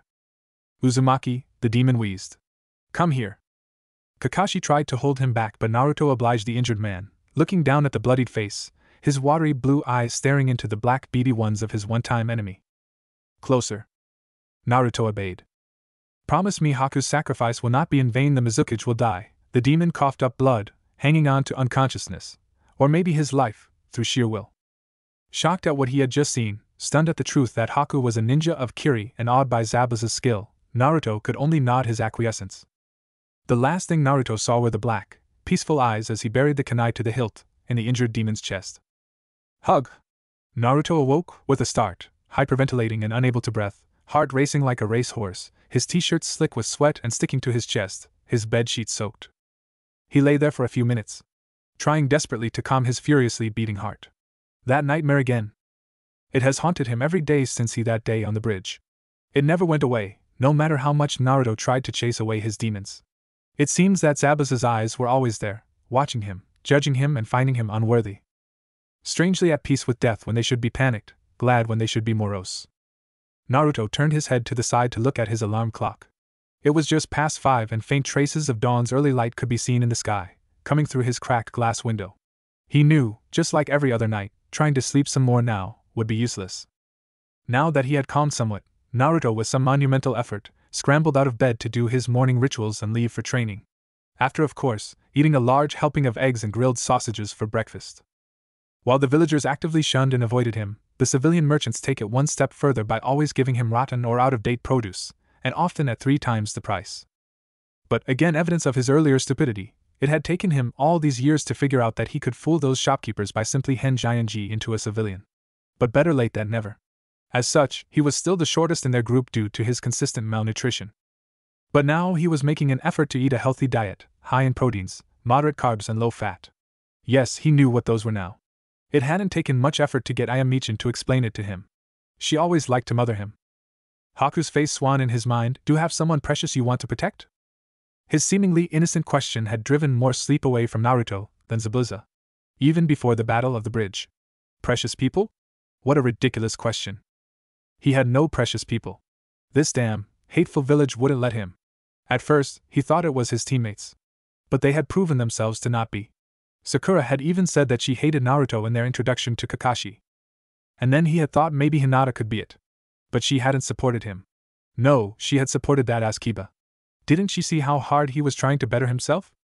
Didn't she see that he trained until he collapsed just to get that damn dead last label off of him? But no, she hadn't seen it. She hadn't even considered it. Most probably because she was a precious, high and mighty Hyuga princess. Of course, a no-clan orphan like himself would be beneath her notice. Why did he even think he could be friends with her in the first place? Precious people. Che. Naruto threw the fork down in frustration at his plate, scattering his eggs and smashing his face. Protein, and it was like a light bulb went on in his head, turning the hate churning inside him into some semblance of hope, unknowingly making a beast growl in frustration. I am. Yes, he could protect her. The teenage civilian girl, who after closing her modest ramen stand for the night, used to feed a hungry young boy for free, even though she and her father couldn't really afford it. And Tucci-san, who served him even though it probably drove customers away. And Irika, even with his meager academy instructor's salary, always tried to make sure he had enough groceries during his 4 years in the academy. Yes, they were his precious people. In a village of thousands he only had 3. But that's enough, he supposed. Much better than the hordes who adore the team without even knowing him. He would take those 3 over the hundreds any day. Because while he had no friends, he did have those he cared for. And he would get stronger to protect them. Once again, pulling himself from his dark thoughts, he hurriedly finished his breakfast. No sense in wasting time. Naruto set out to do battle with another day of training, at least before he was to meet up with his team for a mission. His route took him to the outskirts of the village, through the residential section and past the clan compounds. However, the blonde hadn't even made it halfway to training ground 15, the one furthest away from the center of the village, when he noticed a most peculiar sight. All of the training grounds were empty, however one of them only had 2 people in it. And from what he could see, they looked to be clones of each, except one of them was much younger. Neither paid any attention to him, as it was obvious they were racing each other the length of the ground, which was substantial. Once they reached what was their marked finishing line, Naruto thought they would take a break. However, much to his surprise, not only did they not continue sprinting back towards the starting line, they sped up much more. More to his shock, however, was the sight that greeted him when the 2 came here. In all of his short years, Naruto could safely say that he hadn't seen anything so horrifying. Not only were the eyebrows of both the clones looked like bushes with their own life, they were dressed in green leotards that stuck rather disturbingly to their bodies. Not to mention their similar bowl-cut hair. And the sweat they had accumulated did nothing to hide the outlines of parts that Naruto never wished to see of another man, and that of his younger clone. This was beyond disturbing. But he had noticed that both of them were wearing their leaf headband and cursed himself yet again for losing his. Aha, the older green one exclaimed. Who do we have here? Naruto was stunned by the pearly white teeth for a moment before he realized that he should probably answer, lest these 2 think he was spying on them. I was just on my way to train. Sorry, I didn't mean to intrude. I'm Naruto Uzumaki. Oh ho. It's always a pleasure to see someone stroke their flames of youth so passionately as to get up to train so early. The older one grinned and the younger seemed to be taking notes on a notepad.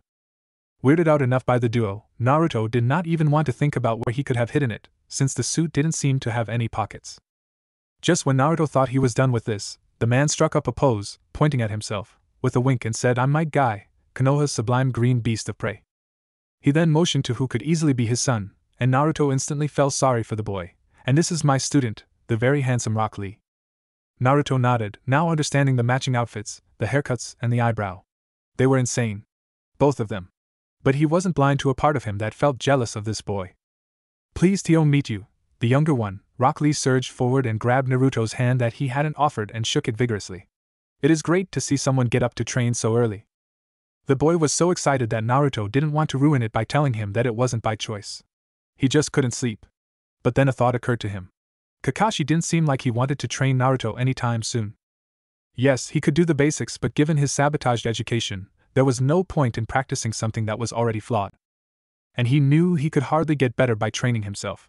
He needed a trainer. That was certain. The mysterious scrolls which had turned up on his bed didn't count. Even the Yondaime and the Sandaime didn't get so strong by training themselves. They had help from their senseis. It looks like you were training for conditioning and stamina? He asked. Rock Lee nodded. We sure are. We do this every morning. This is our cardio workout. Do you mind if I join you? I also need to work on my stamina. I won't be a bother, I promise, he asked the sensei more than the boy, almost certain he would be denied.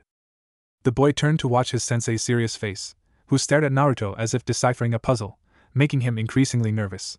He really didn't like that look. Especially on someone like Guy. Well, of course you can. But only if you drop down now and give me 100 push-ups. Guy grinned, giving him what Naruto supposed to be a nice guy pose and a thumbs up. That caught Naruto by surprise. He really hadn't been expecting a test, but he really should have. Even Kakashi had tested them before allowing them to be his genin. Granted, the insufferably lazy Jounin hadn't taught him much, if anything, since then. But that's beside the point. So, Guy wasn't being unrealistic, even though 100 push-ups in one go seemed a bit much. Naruto nodded, of course, Guy-sensei, and put his bag down on the grass. YOSH. Lee punched the air enthusiastically. I shall join you, my youthful comrade, in this youthful endeavor. Well done, Lee. Just what I expect from my student. Let us show the world that we are burning with the passionate flames of youth. Okay. Maybe he had made a mistake in asking to join them. But too late now. Damn, the ground was cold. But no way in hell was he going to show weakness to this weird duo, especially now that the boy was going to be doing the same exercise. So, ignoring the freezing grass, Naruto dropped down in what he thought was the proper form, immediately eliciting a grunt of disapproval from the sensei. Clearly, my youthful young friend. You need my advice desperately, Guy exclaimed, shocked at seeing a ninja who didn't know what the right form of push-up was. Granted, most of those girls who called themselves kunoichi didn't either, but he wasn't one of them. Put your hands almost under your shoulders, shoulder-width apart, back and legs straight.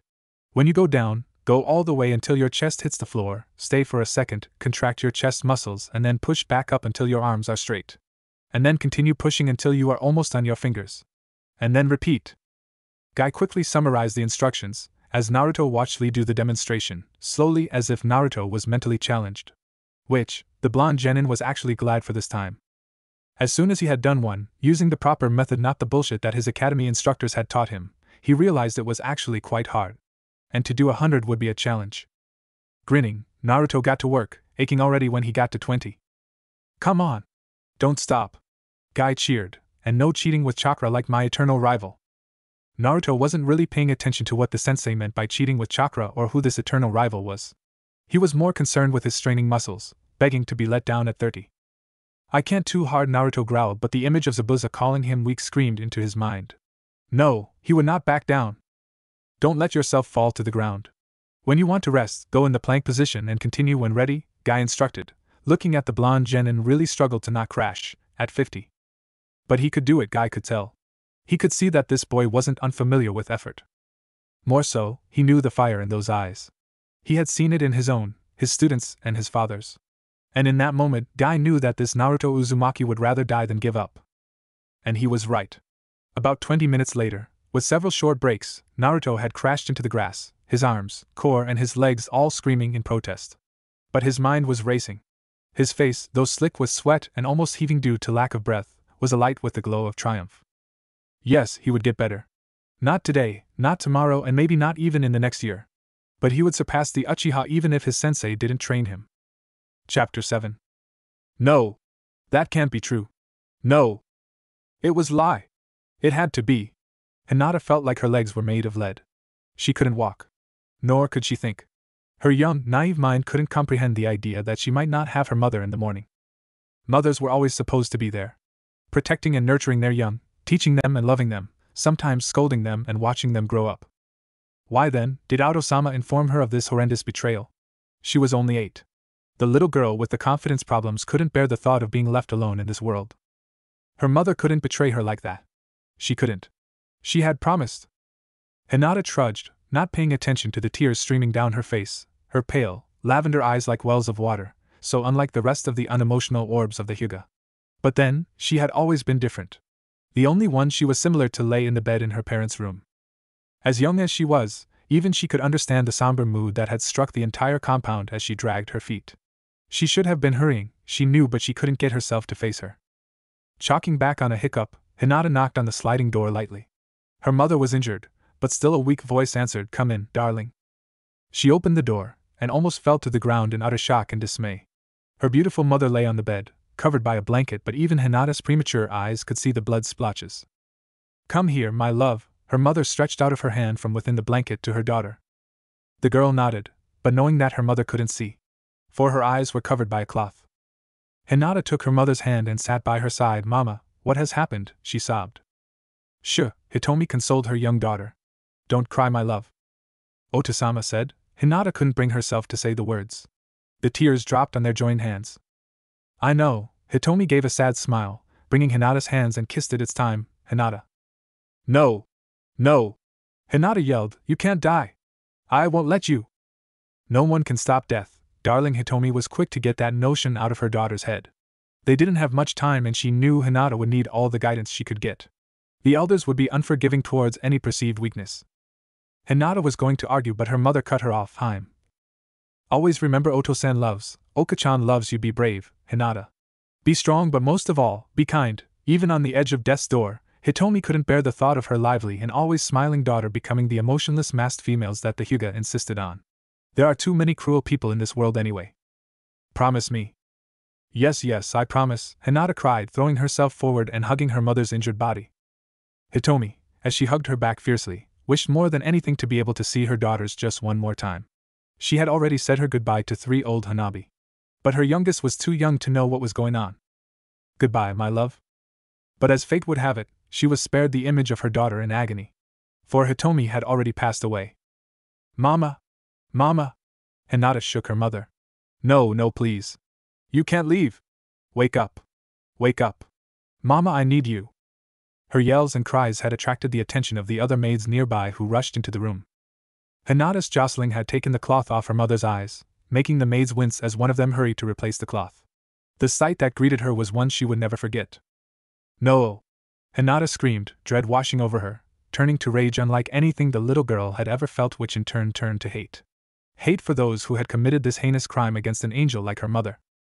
Hitomi's eyelids were open, but the pale eyes of the Hyuga weren't seen. For they were missing. Oka-chan.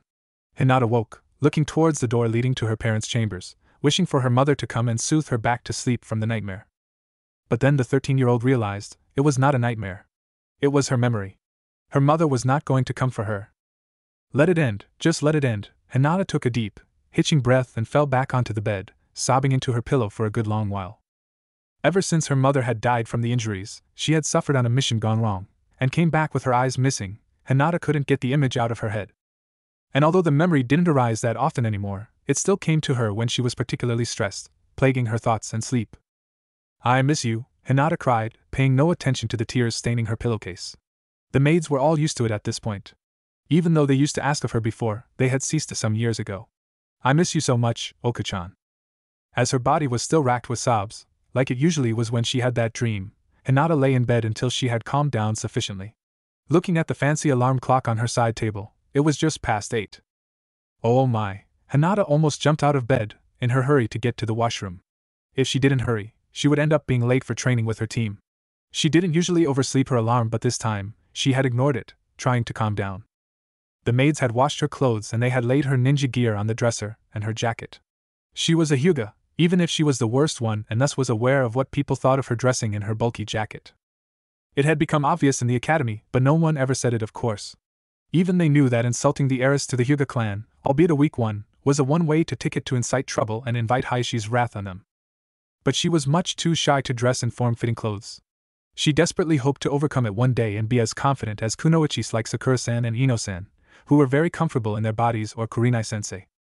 Hinata was well aware of the effect all 3 had on boys and men, and that the 3 even relished it to a point. Unlike them, she had no such interest. Well, except for one boy. But it seems it was her fate that he never seems to notice her, always looking to the much prettier and confident Sakura. Not that she blamed him, of course. Oh, you're in a hurry, Hinata-sama, said a Nanao Hyuga, a maid from the branch family, as she entered, wearing a maid's apron over the traditional Hyuga robes. Why yes, Nanao-san, Hinata replied, sipping her miso soup in as hurriedly dignified manner as she could. It would not do to look like Kiba. She saved herself from snorting by the sudden comical image in her mind. She couldn't imagine someone like Kiba in such a strict and organized household like hers. Meeting the team. Nanao nodded, and went on to remove the sheets of the bed, throwing a kind sort of smile at the young girl as she saw the pillow damp with tear spots. A couple of years ago, she would have asked if Hinata-sama was okay, but with the embarrassment it causes the poor girl every time, she had stopped asking. It wasn't really well known that the young heiress doesn't stutter with those she feels some comfortable with. Unfortunately, most of the Hyuga, her own clan, weren't included in this list. As far as Nanao knew, Hinata was only comfortable with her team, and Hanabi-sama or maybe herself. No matter how many times Hinata had asked Nanao not to call her Sama, the friendly maid would still address her with proper deference. Hinata wasn't that naive as to think it was just because she liked her, unlike most of her clan. Any disrespect or perceived disrespect could be punished by activating the seal. Hinata had seen it a few times, and her heart went out to those of the branch families. She had once or twice commented about the unnecessity of it, and was punished dearly for it. She hadn't dared since then. But it was no wonder that some in the branch families held contempt for those in the main branch. And she may be one of them soon. No. She shook her head. There was no use having such useless thoughts. She dreaded her future children being given the seal, and would do everything she could to prevent it. Hinata snuck a look at Nanao-san, who was busy laying down the fresh sheets on her bed. Even though she was a chunin, she was relegated to the work of a maid within the clan when she wasn't on duty. It really was unfair. And a waste of her skills. However, it wasn't that Hinata didn't like her that kept her from being open with the maid. It was her that she couldn't read. Unlike the elders and her father's eyes, which held only contempt for her, Hinata didn't see that in some of the branch family members. Sometimes, in Nanao-san's eyes, Hinata saw pity, but that wasn't uncommon. She hated it, but it was the truth. But it was the hope she sometimes saw in her maid's eyes before it was quickly covered that confused her. Who would hope for her? Why? And why would they lay their hopes in her? And it was with these thoughts that she was shocked when Nanao-san said, "Hinata-sama, Hayashi-sama wishes for you to meet with him when you return from your training." Hinata's head snapped up, wondering what her father could say to her now. Her relationship with her father had started deteriorating ever since Hanabi-chan had started showing her potential in the way of juken. "Okay, Nanao-san," Hinata replied, knowing that this was no request, but the maid had changed the wording to probably soften the manner in which it was said. She didn't envy her younger sister. Okay, maybe she did, a little. But more than that, she was worried for her. She was too young for the Hyuga Council to burden her. There was also a burgeoning hope that her father might want to see her for her training. But she better than to put much stock in such hopes. It had never turned out well for her in the past. She didn't want to think about the last time he had summoned her like this after they had returned from the mission to Wave. She didn't want to think about his eyes when he learned of her little contribution in the mission, and that she allowed the boys to battle the Ronin. Hinata had known that there was no use lying to him in order to hide her failure, even if she was brave enough to do so. He probably had already read the mission reports, being on the Shinobi Council as he was. But she would worry about the nature of this meeting when she returned. There was no use in stressing herself out now before her team training and likely a mission or two. With that, she packed her lunch and hurried out of the house before she could be summoned by her father, in case the Hyuga head changed his mind. It didn't take long for her to reach Training Ground 8 where her team met. Hinata tried to not pay much attention to the fact that it was right opposite Training Ground 7 where Naruto-kun's team meets. Or she would probably not be able to pay attention to anything. Even if Kakashi-sensei was a celebrated and accomplished jounin with much experience, Hinata didn't envy Team 7. For even if Kurenai-sensei wasn't a ninjutsu specialist or focused on taijutsu, at least she was on time. Not that the newly minted jounin wasn't strong in taijutsu. Hinata hadn't managed to beat her in even one of the spars they've had since the formation of their team. "Good morning, Hinata," Kurenai greeted her genin, who, very unlike her, was almost late and had shown up even after Kiba. "Hi, good morning, sensei," Hinata replied meekly.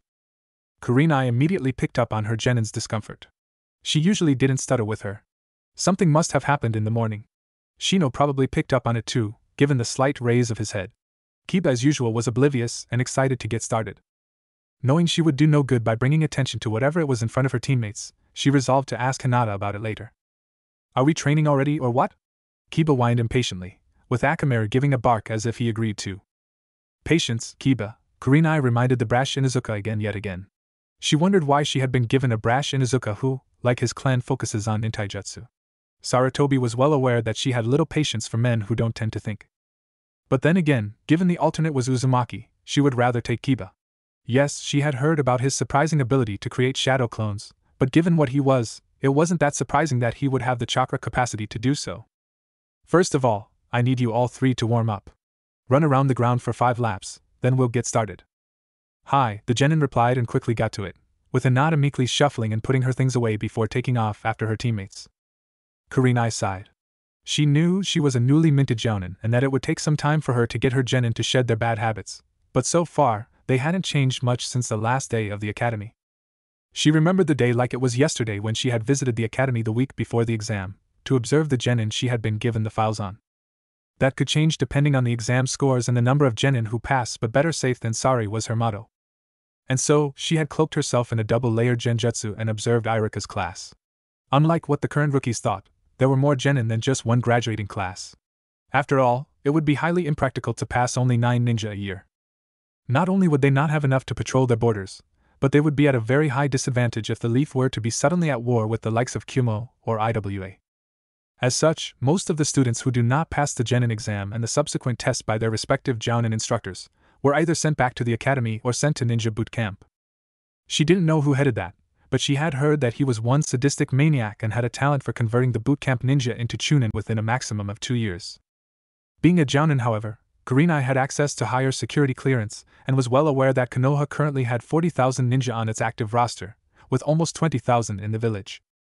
While this number was certainly more than Kiri and Suna, not to mention those hidden villages not in the Great Five, they weren't as much as Kumo or Iwa boasted. The two larger hidden villages naturally had more ninja. But Kurenai was of the opinion that Konoha had better quality of shinobi. After all, they had won the last war. Kumo and Iwa had surrendered, with heavy penalties. Nearing their 5th round, Hinata was somewhat winded. Shino looked like he could go another round or so before needing a break. Kiba, the energetic alpha he was, seemed to be in high spirits. Sighing, she was reminded of their recent painful encounter with the rogue Nin on their recent mission. Her team should never have been sent. What was Sarutobi thinking? She had been furious when she realized who their enemy was. However, it also reminded her that she couldn't coddle her genin any longer. They needed to get stronger. Okay, warm-up's over, she called out. Hinata needed to catch her breath for almost 2 minutes as she cooled down. She saw the serious look in her sensei's face and instantly knew that if Kiba tried his whining today or crack a joke, he would regret it. Now you have all had a week's break after coming back from Wave and then a week of normal D-rank missions, Kurenai-sensei began, and Hinata listened with rapt attention. She was aware that she hadn't performed well in their first ever C-rank mission and was eager to improve. I want your opinions on your own performances.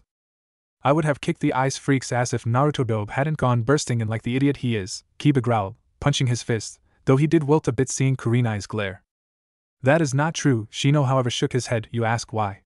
That is because your attacks weren't having an effect on his ice blocks from the outside, Kiba. However, the Inuzuka took the criticism the wrong way and immediately flamed up. Are you saying I'm weaker than the Dobe? The Dobe had, for some inexplicable reason, been able to break one of the mirrors. Shino shook his head. Clearly his teammate was unwilling to see their own faults. I did not. However, since Naruto-san's attacks worked, and ours didn't lend some credence to that assumption. Why you little? Kiba was indignant. It was bad enough that the Dobe had somehow shown him up on their first ever C-rank mission, but now even his team were siding with the dead last, conveniently forgetting that Hinata hadn't said anything. I think Hinata tried to defuse the tension, but Kurenai had enough of the bickering. Enough. All three genin quietened immediately, looking at their sensei who looked quite disappointed in them. And disappointed she was, as evident by her tone.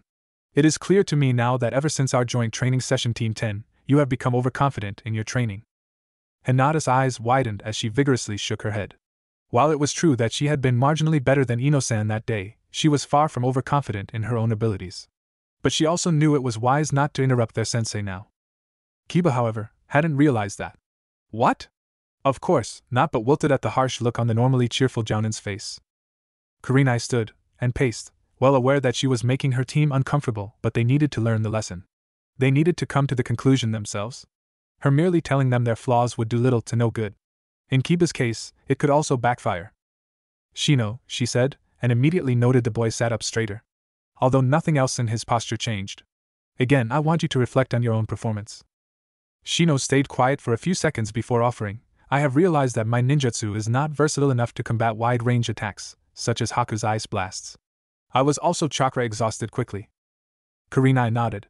While he had missed out a crucial point, knowing Shino it was probably because he didn't think it was logical rather than to hide his flaw. She would be talking about it though, if one of the others didn't bring it up. Kiba, she prompted him.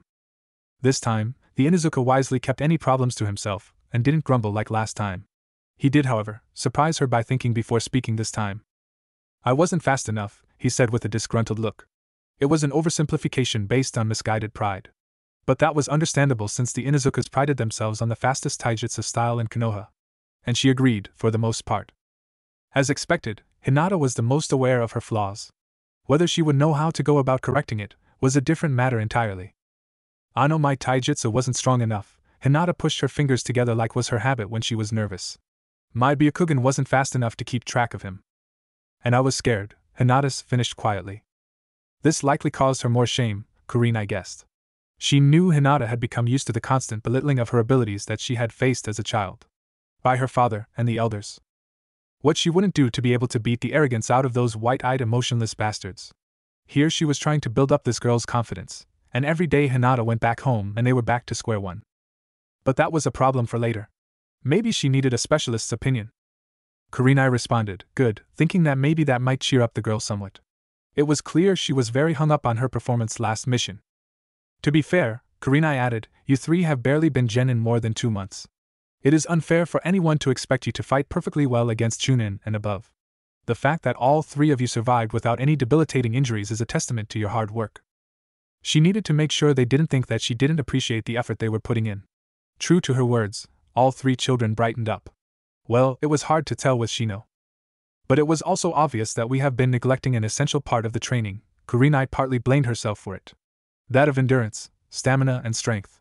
Let me perfectly clear, for we need to improve not only for missions but for another reason as well, which I will tell you later. Shino, your ninjutsu needs to be varied, yes, but you also need to work more on your taijutsu more than your clan abilities, which I think you are sufficiently well versed in. Like Haku did, any ninja chunin level or above can figure out your weakness by the first 2 moves you make and know that you're a long-range fighter and work to counter it, like Haku did. Shino nodded, although a tad stiffly for her liking.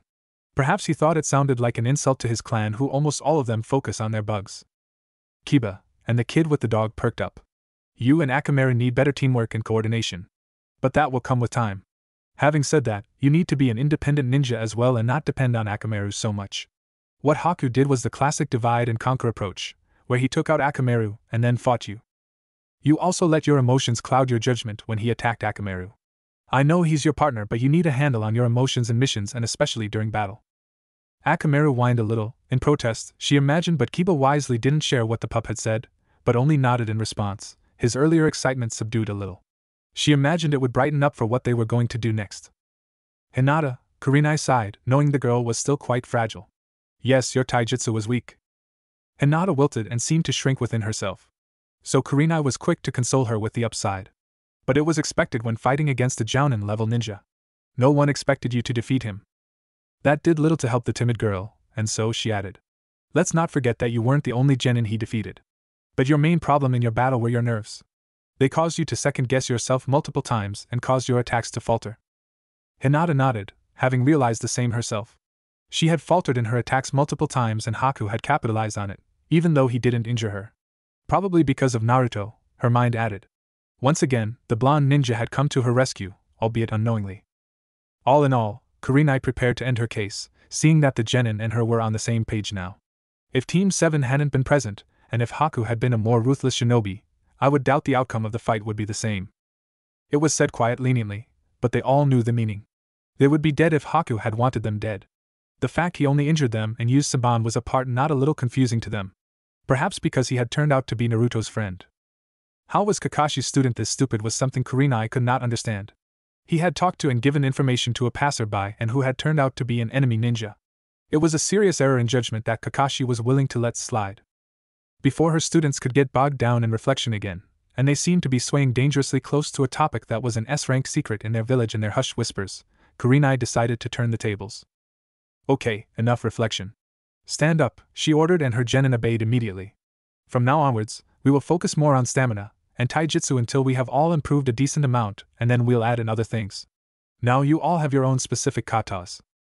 Shino, you use the style your father taught you. Shino and Hinata, you spar. One of you will purely attack, and the other will defend. Then swap. Kiba, you're with me. Alright.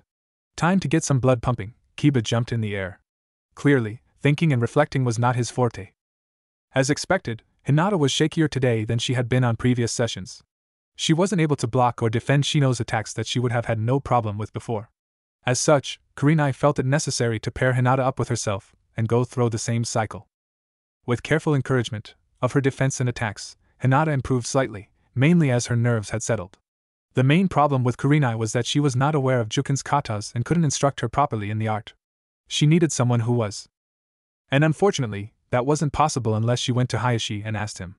There must be some other way. Even more disturbing was the fact that she clearly sees bruised wrists and shins, red on the verge of turning purple. Hinata kicks and Kurenai easily dodges, slowing down her speed to imitate a sort of real spar for genin. Hinata barely blocks a punch and lashes out with an open palm to her stomach.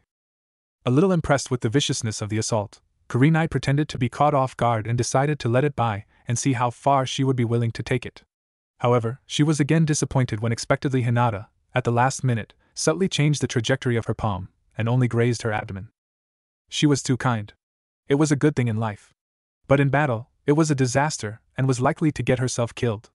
It wasn't that she didn't have the skills, which she definitely did. Kurenai immediately backed off, and instead of dodging right like Hinata clearly expected her to and went in for another palm strike, Kurenai lashed out with a roundhouse kick. It struck true, confirming Kurenai's earlier suspicions about Hinata and the way of Juken.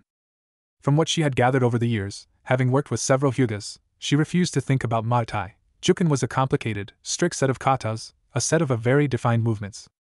That wasn't to say it wasn't brutal and highly effective. In fact, it was the most devastating taijutsu style in Konoha and probably the elemental nations. Which also explains why the hyugas guard their secrets so jealously. But Hinata's style and personality didn't suit it very well.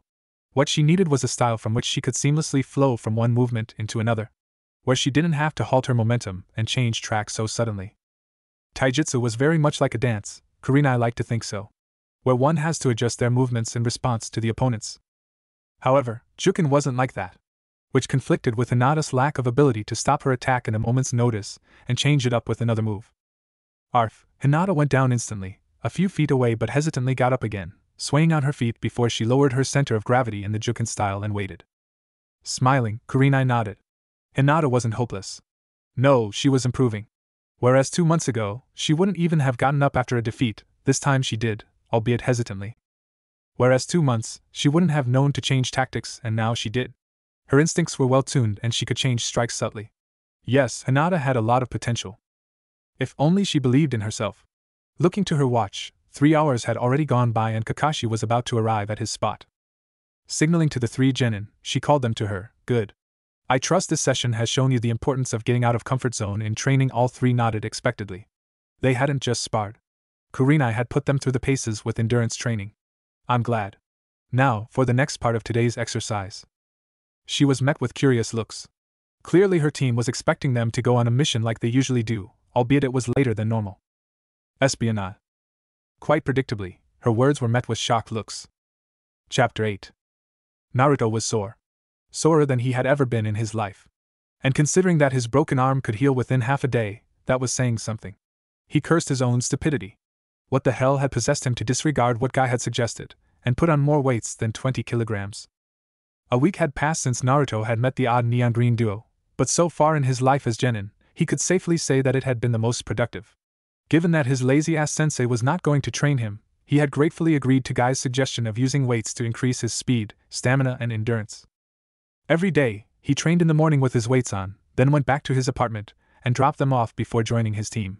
Every day since then, he had challenged Sasuke to a spar, and every day he had lost. Abysmally in some cases.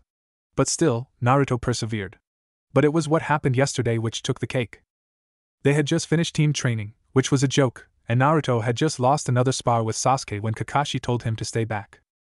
A number of questions went through his head. Had Kakashi learned of the scrolls? Had he learned of his weights? Or that he had been training with Guy and Lee? Was he going to forbid him from it? As his sensei, could the guy restrict his training even more than he was doing now? Kakashi waited until both Sasuke and Sakura were out of the ground before addressing the boy, who likely would start yelling. Naruto, you have to stop this, he said bluntly. A look of confusion spread across the whiskered face. What do you mean, Kakashi-sensei? Kakashi resisted the urge to glare at the boy. You know what I mean, Naruto. I want you to stop challenging Sasuke every time you guys meet. Now Naruto was really confused. Wait, what? How am I supposed to get stronger then? Aren't we supposed to spar with teammates? Where was this idiot sensei going with this? Kakashi shook his head. Normally yes. But in this case, no. Yours and Sasuke's rivalry has gone beyond the point of normal competitiveness. It's damaging the teamwork, don't you see? You challenge Sasuke, Sakura gets angry, Sasuke gets moody for wasting time, and then you don't work together well for missions. But what about my taijutsu training? Naruto couldn't give a flying fuck if Sasuke was a moody bastard. He was always moody. You can train with Sakura. That is when you have finished bringing your basics up to par with your teammates. Until then, Sakura will be training on her endurance and stamina. And you on your chakra control. Kakashi gave him an eye smile, trying to give what he wanted with but piece by piece. Seeing that Naruto was about to argue, he continued, and when you progress, then you can start sparring with Sasuke again. Right now, it's nothing but a waste of time for both you and him. You're not learning anything by getting beaten around, and he's not learning anything new by doing the same thing again and again. Naruto grumbled at the unfairness of it all. But I'm already better than Sakura-chan. Kakashi shook his head. Why did he have to get Genin, who refused to see what teamwork actually meant? Naruto, teamwork doesn't mean you have to be stronger than your teammate. It means you have to be stronger together. The blonde ninja glared at his hypocritical sensei. Then why do you train Sasuke alone? Why is he getting stronger alone? Kakashi knew that the blonde had a point there. But he couldn't just tell him the truth. That Sasuke was truly a flight risk. And Konoha couldn't have its last Uchiha run away on his foolish revenge quest and get killed by his much stronger brother. He wasn't ready to face Itachi yet. And if Sasuke tried, it would undoubtedly result in his death. But he decided to appeal to Naruto's sense of nobility. The ninja had that in spades. Naruto, I'll be honest with you, Sasuke's too consumed with revenge. He needs my attention to stay straight. And with his Sharingan maturing, I am the only one who can teach him. Naruto only saw one flaw in Kakashi's answer. It didn't fucking have anything to do with him. Having Sakura train for stamina made sense, since hers was shitty. But that still left him. And his anger grew at the sensei. Fine, he spat, turning away rapidly. I won't ask him for spars or you for training. Unlike what his sensei thought, Naruto wasn't sparring with Sasuke because he had a fetish for being beaten, but because he was analyzing Sasuke's moves and katas. For the past week, Naruto had stationed multiple shadow clones at different points so they could observe and take notes on Sasuke's fancy moves from different angles. Sadly, Naruto had realized two things after the first attempt at stalking Sasuke. 1. Sasuke lived in a flat, and not in the Uchiha district like he had thought. 2. He had a very good chance of running into his other fangirls who also stalked him. And being caught while stalking the resident heartthrob was a bad idea. And so, Naruto had resorted to observing Sasuke during training. Even sadder was the fact that Naruto couldn't hide clones to observe Sasuke's fight with Kakashi because the sensei was too observant. He would surely pick up on it, and then he would have to confess what he had been doing. Kakashi may have called for him after he had walked away, but Naruto was too pissed to reply. And so, Naruto, after the team training, had changed his leg and arm weights. 20 kilograms was doing nothing for him, and he had gotten used to it in 3 days. Instead of having 20 kilograms on his arms and legs, Naruto had strapped on 20 kilograms on each arm, leg, waist, and chest and did his training with those on. So, a total of 80 kilograms on his person. And he was paying for it now, as he trudged back, taking step after careful step away from Team Guy's training ground. Naruto grunted, having to sit on the bench nearby, exhausted and in pain as he was. I'm an idiot. I agree, came the reply from nearby in that droning voice he had heard 2 weeks ago. Naruto whipped around, and immediately his aching muscles told him it wasn't a good idea. He would have jumped if his body had been able to. Old man. Fancy seeing you here. The only response he got from the bandaged creep was a narrowing of his lone eye, coincidental. Naruto snorted. If that was true, he would eat the Hokage's hat. But for now, he let the old man say that until he figured out what he wanted with him. I'm sure. In front of him was a different board game. This time, he recognized it instantly. Shikamaru used to play it in the academy. Shogi. Indeed, the man replied, already having set up the pieces. Also called the General's Game. Do you know the rules? Naruto shook his head. He had never paid much attention, if at all, in the academy. No. The old man nodded his head and without prompting, proceeded to explain the basic rules and strategies to him. Naruto narrowed his eyes at the man. What was this crippled freak up to? Naruto had realized that this man did nothing for no reason. And so, he tried to figure him out, since it was too early to show up at Training Ground 7. Not that Naruto could even walk that far without taking his weights off. The man inwardly smirked as the boy, without any prompting, had taken the seat in front of him, and was listening intently to him. So what if Hiruzen had forbidden him to train the vessel? He never said anything about not playing a game with him. And if the boy was smart, as he knew he was, he would apply what he learned from a simple board game to other, more useful things. Naruto knew that he was going to lose every time he played the man. So, the first 5 times was no surprise. Not that Naruto wasn't learning. No, he was learning about his enemy in this case. The man never did anything without a reason. Every move was well planned, executed, and unpredictable. The man sacrificed his own pawns, rooks and knights without a second thought if it was going to give him a favorable position to trap Naruto. What kind of man did that make him? Devious, to be sure. This man was deception personified, Naruto was beginning to realize. Was he like this in real life as well? Just as clinically efficient in combat? In personal relationships? Somehow, he didn't think the man had any personal relationships. The man, for the most part, knew what the boy was doing, and it amused him to no end. Not that any of the amusement even showed on his face. The day this boy was able to read him was the day he would eat the Hokage's hat. That's not to say he wasn't impressed by it. The vessel had improved since his time in the academy, he knew. Not just because of the reports he had gotten, but it was also obvious. Whether that idiot Kakashi saw it or not was another matter entirely. If deception was a shinobi's greatest strength, then the mind was the muscle that wielded it. And the boy was improving his mind. Of that there was no doubt. The boy was unpredictable and relentless, as he reset the board for the 6th time. He had that at least going for him. The boy was failing to adapt his moves, none of which were too clever, to his own strategies. But that wasn't the point. He was thinking how to outmaneuver him, which was the important part. Too many nations train their vessels to be hammers, forces of mass destruction. But he knew better. In the shinobi world, a ninja needed to be a scalpel as well as a hammer. A follower as well as the leader, the knight as well as the general. That was especially true for those such as Uzumaki. True, the boy's development had been severely stunted by the fools in the academy. But better late than never. He knew he was taking a risk by meeting the boy like this every few weeks, but it was for Konoha. Naruto smiled the 6th time his king got checked. He might have lost again, but this time it had taken 10 moves instead of 8. He kept his smugness as hidden as he could, lest the man thought he had learned nothing from the book. As if he read his mind, the man asked, "What did you think about the book?" If Naruto was on edge before, he was suspicious now. How had the man even known he had finished reading it? "I liked it. But I don't agree with some of his points." "Oh," was the man's reply, with a raised eyebrow. "You think you know better?" Naruto shook his head. No, he had been cured of that idiocy in Wave. "No, I don't agree with the part about not relaxing in front enemies, and a shinobi should always resort to ninjutsu, last." "And why is that?" the man responded. Anyone can disagree just for sake of disagreeing, but to present a logical counter-argument was another matter entirely.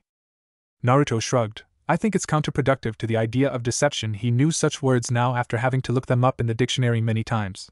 If you are tensed, the enemy will likely be on their guard and expect something to happen. Why give them a heads up when you can take them off guard? The man smirked, pleased at the boy for having reasoned as such. It was what he himself had said to the Nidaime years ago. And so, he responded with the reason his sensei had given him, because most of the time, it benefits more to show the enemy that you are aware of him and that you will not be intimidated or fooled. That you don't fear. It's better to make them fear you. If you are relaxed, you have more chances of missing when the enemy deceives you. Because while you were relaxing, you forgot that the enemy was studying you. Naruto had the decency to blush at being caught red-handed. However, it was time to take into account something he had learnt, and try for some active information gathering. Naruto nodded, pretending to think it over. "And I'm almost sure that the last few chapters were added in by someone else, and not the Nidaime." The man stayed silent for a second. But then, unpredictably, he shifted gears. "You have taken to learning from that neon green wearing ninja." Naruto was having trouble keeping up with the man, jumping from topic to topic. How did the man know about Guy? His eyes narrowed in further suspicion. This was getting weirder every time. As if he had heard Naruto's unasked question, the man answered, "I can see the outlines of the weights under your clothes. And your muscles are stiff and sore, judging by how you walked and sat over here. There are only 2 other ninja in Konoha who use such an outdated method of training." Naruto almost growled in protest at the insult to Guy. But then he remembered Tobirama's lesson of keeping his temper and releasing it in opportune moment. This wasn't it. And from the look in the man's one eye and the crooked smile, the creep knew it too. "What do you mean?" Naruto asked instead. "Outdated?"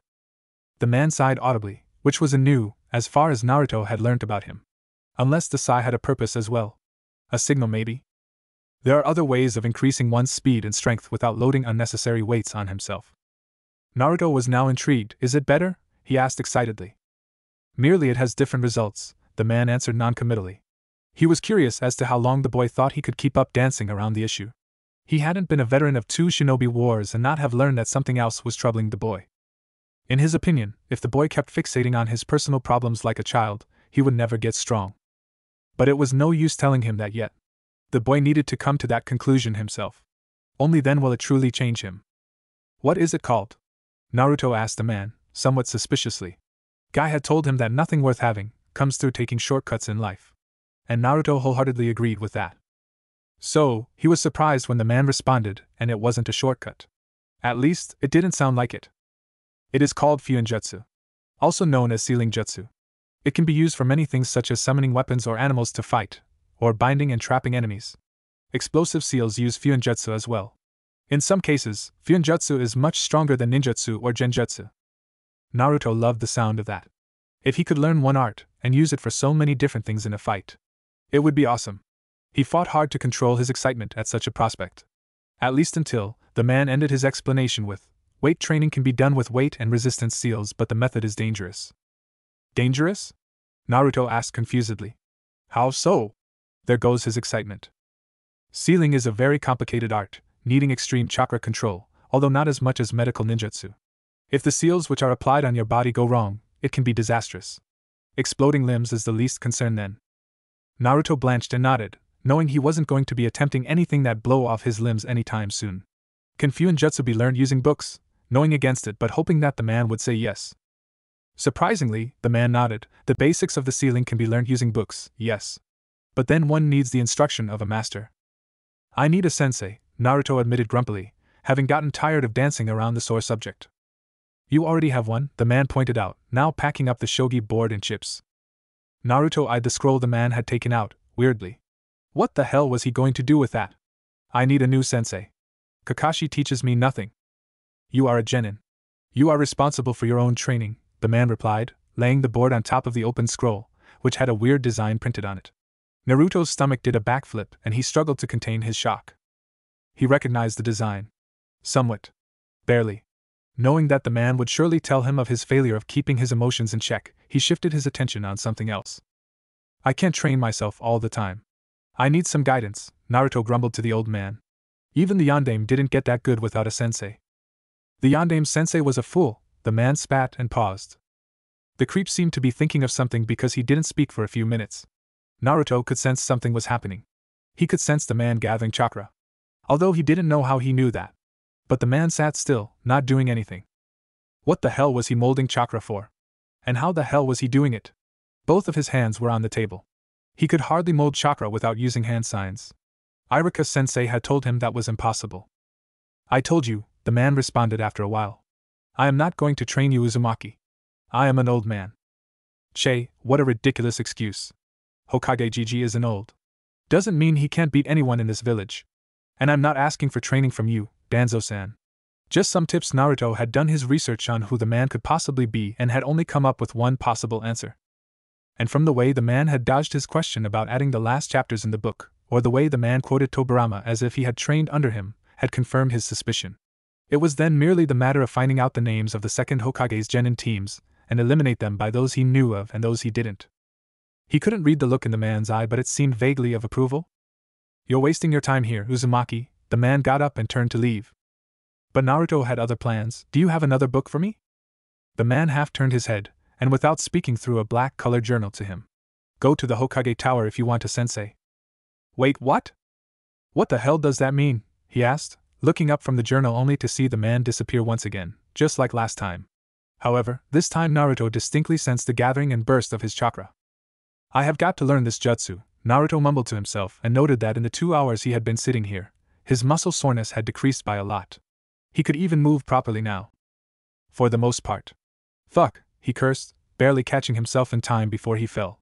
He had definitely pulled something in his left leg. And Naruto trudged back to his apartment to put his weights back.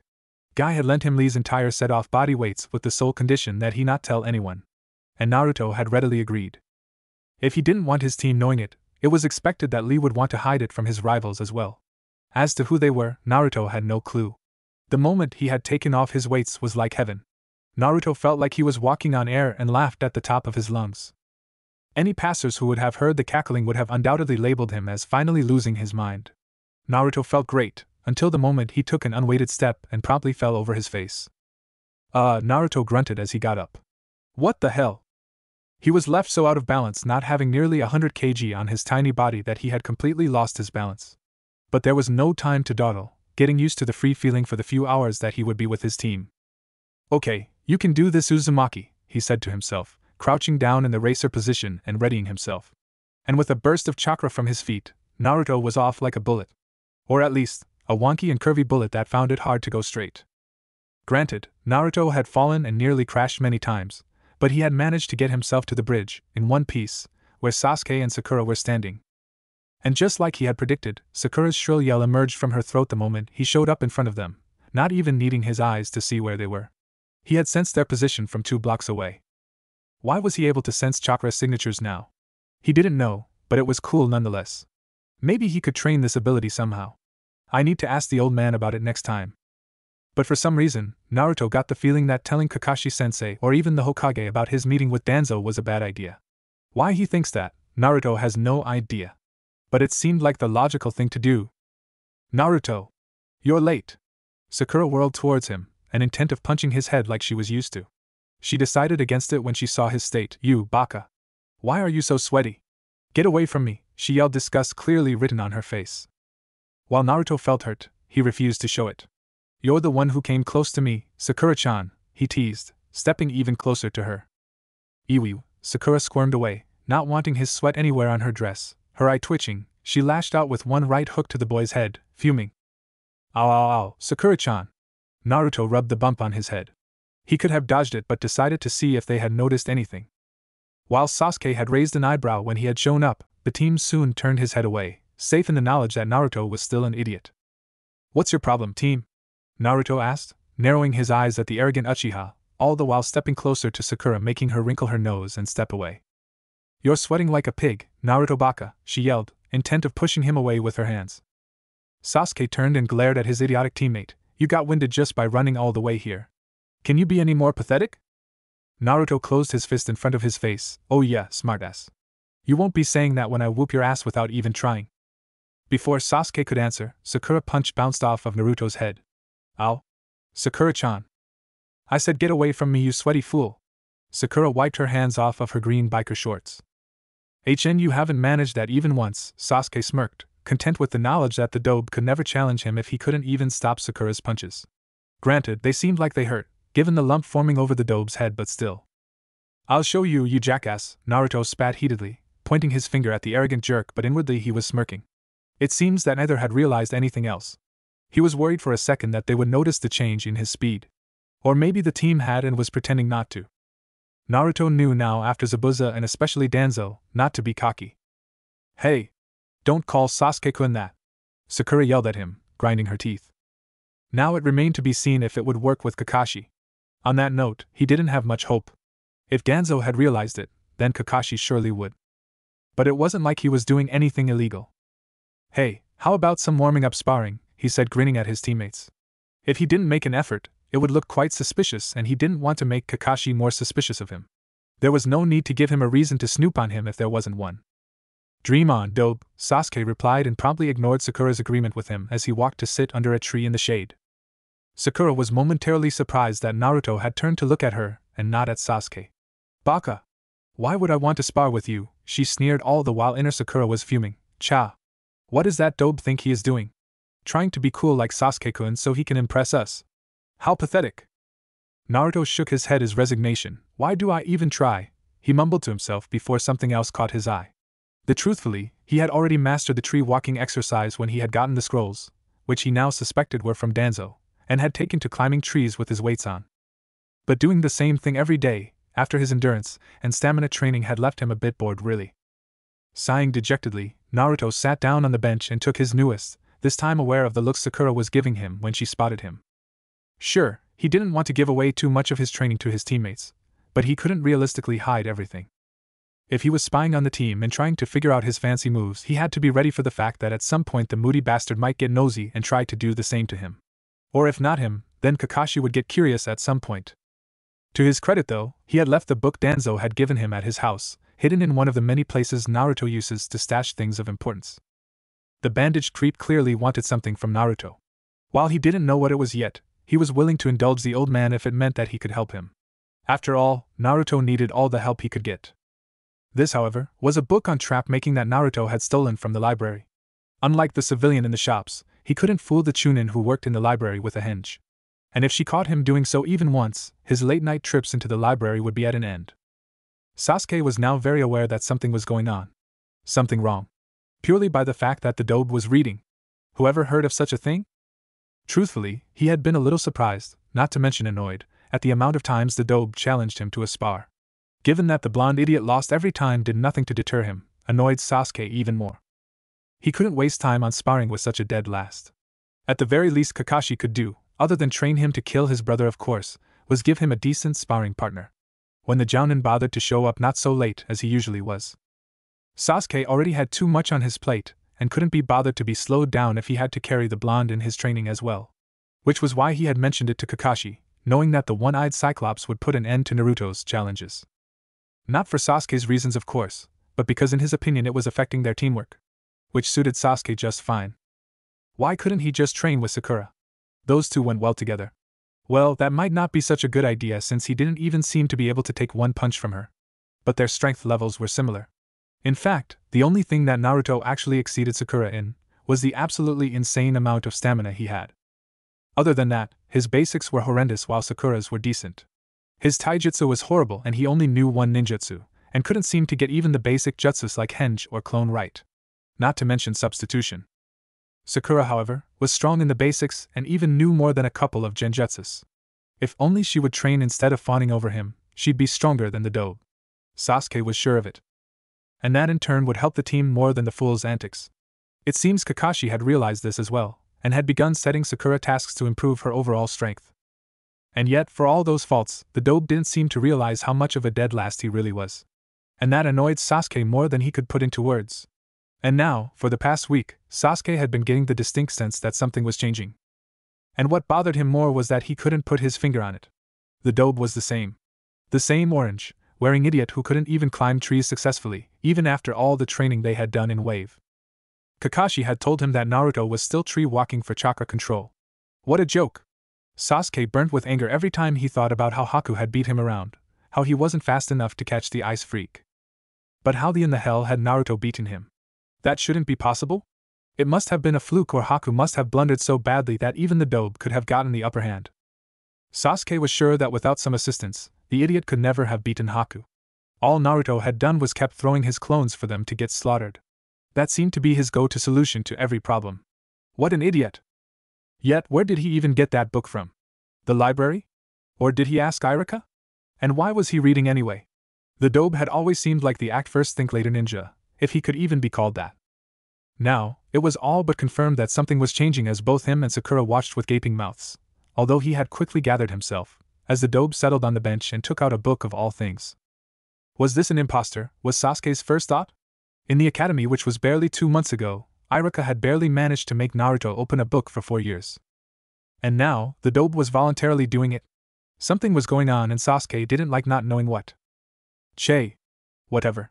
It's not like he could be a better ninja by reading books. With that final thought, Sasuke averted his head and got back to dreaming about how he was going to make his traitorous brother pay for his crime. How he was going to gut him, then incinerate his guts while he watched, then feed them to him. Then kill him slowly, painfully and mercilessly. Ah yes, those thoughts did him good. Especially since he had now finally awakened his Sharingan. Shinero. Inner Sakura fumed, looking at the dobe. As if it wasn't enough that the dobe tried to copy Sasuke-kun to try to impress us, and now he's trying it by a book. Well, we won't even bother with him. That'll teach him a lesson. Outer Sakura immediately nodded her head and agreed with her inner version, turning to Sasuke-kun to rant about Naruto's stupidity. Naruto, instead of paying attention to his teammates, was much concerned with the fact that he sensed Kakashi's presence but the man hadn't shown up anywhere near them, visually. Was this a genjutsu like the old man had used in their first meeting? He didn't look up towards where he sensed Kakashi, wondering how long the man was going to do this. Instead, he continued reading his book. It was quite fascinating, honestly. Naruto was pleasantly surprised to see that he had been using some of the techniques in his own pranks. Naruto grinned in excitement. Sneaking into the Chunin section of the library was a great move on his part. Chapter 9. Team 8 looked at Kurenai dumbfoundedly, disbelief coloring their faces as they processed what she had said. Well, disbelief was clear on Kiba and Hinata's face. Shino just pushed his glasses up. So, she supposed that counted. Suddenly, Kiba jumped up, Waicho, punching the air. Finally, we'll get to see who's stronger. Kurenai shook her head, slightly amused. The boy had a one-track mind. She had already predicted that this is what will appeal to the boy in their session today. It was Hinata's response that concerned her. The timid Hyuga girl pushed her fingers together in the manner she was so used to. Ano, is it, are we supposed to? Kurenai nodded, understanding her hesitantly asked question regardless of the broken phrases. Yes. It is logical, Shino commented, looking at Hinata. Why, you ask, Hinata-san? It is because we are a specialized reconnaissance team. It is expected for us to train for such missions. Still, Hinata wasn't certain. Wiggling her fingers, she said, why yes, but on Team 7. Kurenai sighed. She knew Hinata would have a problem with spying on Kakashi's team. She had known it even before she had been officially given her team. When she had observed her potential genin in the academy, she had quickly realized that Hinata had a soft spot for the troublemaker. Never did she think it would hinder her performance. In fact, she might even go as far as to say that it motivated Hinata. She had never seen Hinata train harder than when she did at Tazuna's house in Wave. If only it stayed at motivation and not turned into a liability. She would have to manage this carefully. Forming attachments for shinobi was always a dangerous thing, especially for those who were on duty. That was one of the reasons why it was discouraged to be on the same team with one's boyfriend or girlfriend. And why most ninja didn't think about settling down until they had retired. Hinata, she addressed the girl. I understand it may seem like a wrong thing to do, but we have to train for espionage missions. And Team 7 is one of the few teams that are a possible target for it. We'll swap targets every week. Hinata pursed her lips but agreed nonetheless. Not that she had a choice anyway. A mission was a mission, regardless of what a ninja thought about it personally. Their feelings on the mission's objective mattered very little, and more often than not were a hindrance to the completion of the mission. Good, Kurenai smiled at the girl's acquiescence. Now, Kiba, where are they? Kiba and Akamaru both gave a few experimental sniffs, and barely a minute later, he scrunched up his face. The dope scent is so strong. What the hell has he been doing? Akamaru have an agreeing bark, and Kiba pointed towards their general location. He was still quite young, so he couldn't pinpoint their exact location. But that was enough for his sensei, it seemed. What happened, Kiba-kun? Hinata asked, concern clear in her eyes. Was Naruto-kun hurt? Was he bleeding? No. That couldn't be, she calmed herself. They hadn't even started training yet. How could he get hurt already? But Kiba's response relaxed her a little. He's sweating like a pig. Oh, okay, Hinata nodded, satisfied by the answer. She, however, missed a look of concern on her sensei's face. Now, I have a meeting with the Hokage. Your mission is to be observe Team 7's training from an appropriate distance. Kurenai then went over the basics of what a reconnaissance team should know. However, it was all revision since they were already aware of it. It goes without saying that you shouldn't be caught or found out. At the end of their training, you will exfil from enemy territory and share your intel with me, Kurenai finished, asking whether they had any questions. Ano-sensei. What happens if we are caught? Hinata fiddled with the jacket as she asked, still not comfortable with the mission parameters but determined not to let her team down. This was just training. They weren't doing anything illegal. Good question, Kurenai smiled reassuringly at the girl. You will treat it as any mission in enemy territory. You have already gone over the formations and know the protocol. Follow it, and you should be fine. After all, they are just genin like you. Kurenai then departed after making sure that the team had understood their objective. They had 3 hours to finish their mission. Surely, that must be enough time for even Kakashi to arrive at the Hokage's office, even as perpetually late as he was. Hopefully, everything will go well, the black-haired beauty told herself as she vanished in a puff of smoke, leaving the 3 genin to figure out a plan. 10 minutes later, they were as ready as they were ever going to be and had formed 3 plans in case they were found out. Let's go, Shino ordered, being the captain appointed for this mission by Kurenai. Hi, the other 2 obeyed and followed the Abirame, his bugs letting him know the way as they went deeper into the woods surrounding Training Ground 7. It didn't take long for them to find Team 7, and each member of Team 8 hid as effectively as they could, crouching within and under bushes. Tension was thick in the air, as the need to pass their first solo mission was mounting. None of the genin wanted to disappoint their sensei, who had put 2 months into their training, despite at first having some hesitation about each genin's overspecialization. They had agreed unanimously that they would not fail Kurenai-sensei. Kiba, do you think this is far enough? Shino asked quietly, hoping the brash teammate would recognize the need for subtlety. Although Shino's bugs told him so, he knew that Inuzuka's noses were highly important in recognizing potential dangers. Thankfully, he wasn't as stupid as to shout it out. Yes, I don't think they can hear us. Hinata, he turned to the timid girl who was hiding under a bush. Hinata was quiet for a few seconds before she responded, no. None of them can hear us. While her ability to read lips was nowhere near as perfect as her father's or even her cousin's, as her training had been halted some years ago, she was still a Hyuga. She was fairly certain that none of them had realized that they were there. And with that, Team 8 resolved to make any and all observations about Team 7 that they could. What the hell? Kiba asked, confusion dripping every word. Honestly, both Hinata and Shino were equally confused. What were they meant to do with 3 dozen eggs? It got even weirder. Naruto quite literally chucked at Sasuke's face, and did not look at all sorry for doing it. In fact, the blonde looked quite pleased as the egg cracked on the unsuspecting Uchiha's face. Shino raised an eyebrow at the move the blonde had pulled. Maybe he just got lucky. There was no other reason to think that Naruto could have seen through the blindfold, or even known where Uchiha was. Perhaps he had some sensory ability, he mused. But no. That hypothesis was proven false when right after that, he was hit with eggs from both the Sakura and Uchiha. What was the point of the exercise, Hinata was wondering. It seemed to her that it was just a waste of time meant to ruin the genin's clothes and make them smell like rotten eggs. Speaking of Kiba, the boy and Akamaru were literally on the verge of puking in the village's woods. It was by sheer will that both seemed to be stopping themselves. For retching quite loudly in the bushes would most surely give them away. Did the eggs really smell that bad? Maybe that was an incentive in a twisted, sort of way to do the exercise properly. Perhaps it was some sort of teamwork test. They hadn't arrived when Kakashi-sensei had apparently explained the logic of the exercise.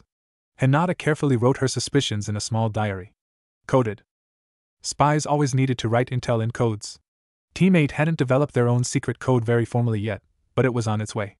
It was based on a system of numbers and hand signs. Hinata personally thought it was quite clever.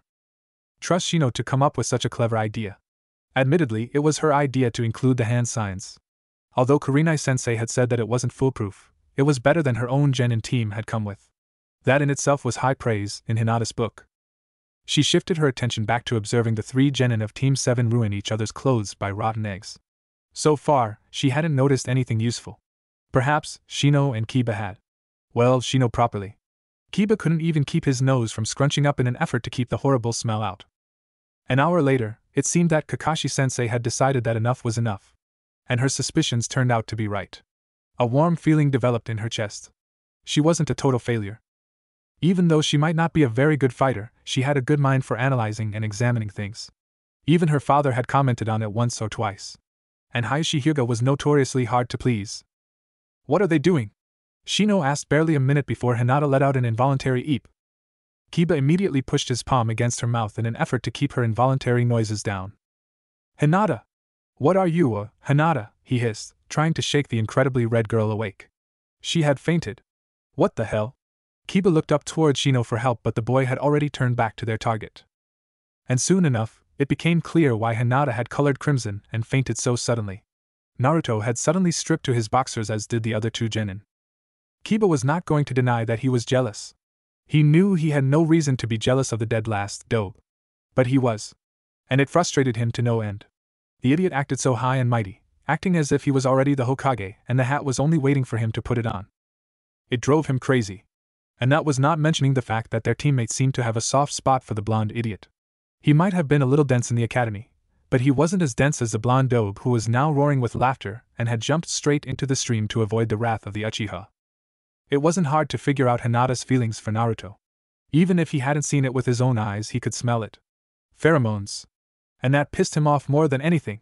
Her mother and sister had sat him down for the talk last year, and he had to say, it was potentially the most embarrassing, worst hour of his life. Period. There was no argument about it. For in Inuzuka, puberty was different.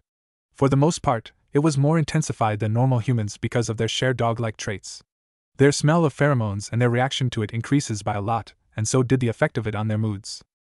And right now, Kiba was feeling angry and not a little jealous at the idiot who was enjoying himself in the stream. What was it about him that she liked? Kiba just couldn't get it. He was an idiot, not at all smart, had literally the worst grades in their class, was a terrible ninja and wore orange. Really. There was nothing to like about him. And yet, for some reason the girl who had now just woken up liked him. It was a mystery to Kiba. Gomen, Hinata mumbled to her teammates, still quite red from watching Naruto dressed only in boxers. He was practically naked now. That is fine. And expected, Shino said in that same tone he always used. Why, you ask? For a main branch Hyuga, it would be expected to not be confronted and comfortable with almost nudity. Hinata blushed more than last time at his blunt way of putting it. Even Kiba thought it was quite blunt, as the Inuzuka punched Shino's shoulder lightly. But essentially, he was right. That was the first time she was seeing Naruto-kun without shirts and trousers, that baggy jumpsuit. As cute, blonde, whiskered ninja got out of the stream, Hinata noticed how thin he actually was. She could even see his ribs. And she had a distinct sense that she would be able to see it without her Byakugan as well. Quietly, each of them shared their observations with the team. In her own diary, Hinata noted with great sadness that it was obvious Naruto-kun didn't have a proper diet. Granted, she had heard and always saw him eating ramen, but didn't he realize this was bad? Couldn't he see his own body in the mirror? Why then didn't he eat something else? Even meat, if he didn't want to eat vegetables. As Hinata made a note of it, she decided what she could do to help him. Maybe he didn't know how to cook. He lived all alone, so that could be a reason for why he always seemed to have ramen. Maybe she could offer to teach him how to cook. Involuntarily, she let out another eep at the thought of the intimate setting. Her and Naruto standing side by side in his kitchen, her shoulder rubbing against his. Him chopping vegetables and her making a stew. Him quite cutely putting a bit of sauce on her nose and her blushing. And before she knew it, she had passed out yet again. And when she came to next, it seemed that Sasuke-san and Kakashi-sensei were sparring, Sakura-san was practicing her stamina and endurance it seemed, and Naruto was practicing throwing shuriken? Hinata berated herself for letting herself be distracted by such a thought. Thankfully, hidden as she was under a lot of bushes, her teammates seemed to not have noticed her second visit in the land of oblivion. What a moron, Kiba commented from behind her. Akamaru gave an agreeing quiet bark. He still can't throw properly. How the hell did he ever graduate? Hinata frowned. Kiba-kun. That's rude, she reprimanded him lightly, but he was right nonetheless. Why was Naruto-kun still having problems with the basics? Indeed. It is quite surprising, Shino agreed with Kiba. There must be some reason for it.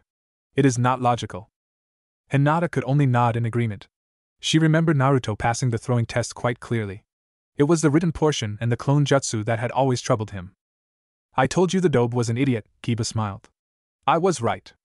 Naruto-san seems to have found an alternate to the clone jutsu, Shino remarked, looking at the clone which Naruto was using as a target practice. And they seem to be tangible.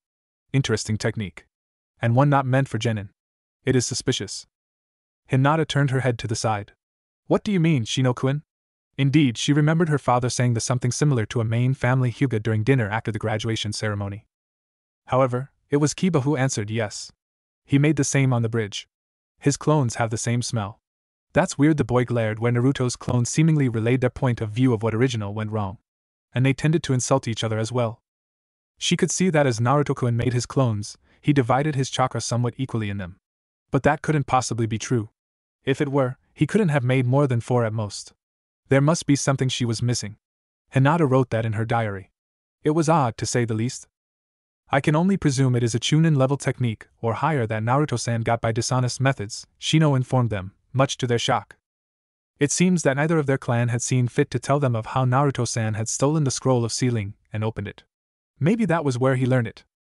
Maybe that's why the adults are not fond of him, Shino offered, still trying to solve the mystery that was turning out to be Naruto Uzumaki. I know. My clan doesn't like him either. They won't say why though, Kiba added. They just told him to stay away from him. Perhaps Naruto-kun's pranks, Hinata offered to her teammates. While the Hyuga had never been antagonistic towards him, she distinctly remembered Kosan telling her to stay away from him. Actually, he had used a much meaner word, which was decidedly untrue. No. They seemed to have that suspicion of Naruto-san before he started his practical jokes. I can only surmise it is for something beyond his control, Shino replied, and immediately a few theories came to mind. None of them which were good. And none of them painted his clan in a good picture. That thought was highly disturbing, to say the least. Hinata shook her head. That's just silly since he'll be Hokage someday. She was glad that even though Shino didn't seem to agree with her, at least he didn't argue against it. There was only one person Shino could talk to about this, without raising suspicion. But he was also the laziest person he has ever met. Who knows if he would want to help or not? On the other hand, maybe it was not logical for him to involve himself in a situation that clearly was not his concern. Man. Sasuke's taijutsu is fancy, Kiba almost whistled if Shino hadn't put a hand on his mouth to stop him. Nothing compared to Inuzuka style though, the boy still managed to mumble through his covered mouth. Hinata had to agree. Sasuke-san seemed highly proficient at taijutsu. Much like Kiba-kun. She idly wondered if he was as good as or better than her cousin. Definitely better than her. But then again, who wasn't? No. She shook her head. There was no use thinking on it now. She had a mission to focus on. Perhaps she could focus on Sasuke-san's moves. Hinata focused her Byakugan on how the raven-haired moved his legs and executed his kicks. It seemed he was focusing more on his lower body. As a Hyuga, she was aware of the ongoing debate if their style, or the Uchiha style, was superior, for years. As far as she knew, it had started after Konoha was founded by the Senju and Uchiha clans. The Hyuga had joined later, right before the First Shinobi War. However, they hadn't taken part in the First War since their numbers were still quite low. Observing Sasuke-san seemed like the best option. Not that she had against anything Naruto-kun, of course, but there was no risk of fainting when she observed the Uchiha. She could see there was a lot of power behind each and every one of his moves. Very much in contrast to the Hyuga. But then again, When would she ever get to use this intel? Most likely, they would need to throw it away. It's not like she would ever be in any competition against the Rookie of the Year. Look at that. The dobe is trying to walk on water. Kiba almost laughed out loud before he remembered they were supposed to be spying. He really is a shitty ninja. Kiba-kun! Hinata reprimanded him, very uncharacteristically, giving him a stern look that silenced the boy instantly. She hated when others put down Naruto-kun for his lack of skills. He tries harder than anyone she had ever seen. He didn't deserve such jokes on his expense. I would say that Naruto-san has the potential to be a good ninja, Shino added after a while, surprising both Hinata and the dog ninja. What the hell do you mean? Kiba seemed almost offended. The dobe can't even walk on water. Or throw a kunai properly. You didn't let me finish, Shino said, silencing Kiba. Naruto-san has the potential if he would only apply himself properly. He does. This time it was Hinata who replied. And more than. Naruto-san has failed the academy exam 3 times already. And he has slept through most of the classes and skipped the rest. It is logical that he is as untrained as he is. Hinata tried to argue to that, but she had no response. It was true. Naruto-kun had wasted most of his time in the academy. But then, so had Shikamaru-san. She didn't want to point it out, but she didn't think academic ability necessarily relates to ninja ability. Che. As if, Kiba scoffed, unconvinced. Nobody who kills an unarmed prisoner can be a good ninja, he said heatedly. Hinata frowned, pursing her lips. And maybe he had a good reason. And maybe Zabuza-san was a threat. She didn't like arguing with her teammates. But she also didn't like when people put down Naruto-kun for no reason. He was not. Even Kakashi-sensei had scolded Naruto on his actions. Kiba fixed his eyes on the boy who now floating in the stream. It was technically not a crime, was all Shino said, before they all turned back to the sensation of Naruto-kun trying to stabilize his chakra yet again. Hinata focused her Byakugan on Naruto. He's going about it wrong. Wisely, this time Kiba kept any sarcastic comments to himself, knowing that Hinata would not take it well. She had to grow out of her crush sometime soon, right? Hinata saw that he was trying to center his chakra instead of pushing it towards his feet. Even Naruto-kun would know something like that. Neither Shino nor Kiba got the sense that anything was off, but Hinata got the distinct sense that something was wrong. And it made her more anxious that she didn't know what. As Shino, can you send out your bugs? She asked, not taking eyes off of the blonde who had just exclaimed something and was running off towards his teammates. Yes, I already have, Shino replied, looking alarmedly from a sprinting Naruto to his teammates. Kiba. Have they sensed us? They needed to be ready to pull out if they had been made. Kiba channeled chakra to his ears and listened for a few minutes just as Hinata focused on their lips moving, all 3 ready to move at a moment's notice. No, Kiba snickered after a while. The dobe is bored and he's trying to get the Uchiha and Sakura to spar with him. Hinata instantly felt a pang of hurt for Naruto-kun. The situation was all too familiar for her. Granted, she was never this enthusiastic about sparring with the other Hyugas, but she requested nonetheless. They main family denied her and branch family did it out of duty. And even then, they never tried their best to go all out. For fear of injuring her. Sometimes she just felt yelling at them, the way Naruto-kun was doing now. How was she supposed to improve if nobody would train with her? But her shy and timid nature got the better of her every time. She couldn't bear it, if because of her own clumsiness and weakness, she got injured and a branch Hyuga got his seal activated. The guilt would eat her alive. So, Hinata stayed quiet. She could understand Naruto-kun's frustration very well. Better than her own teammates or his own, it seems.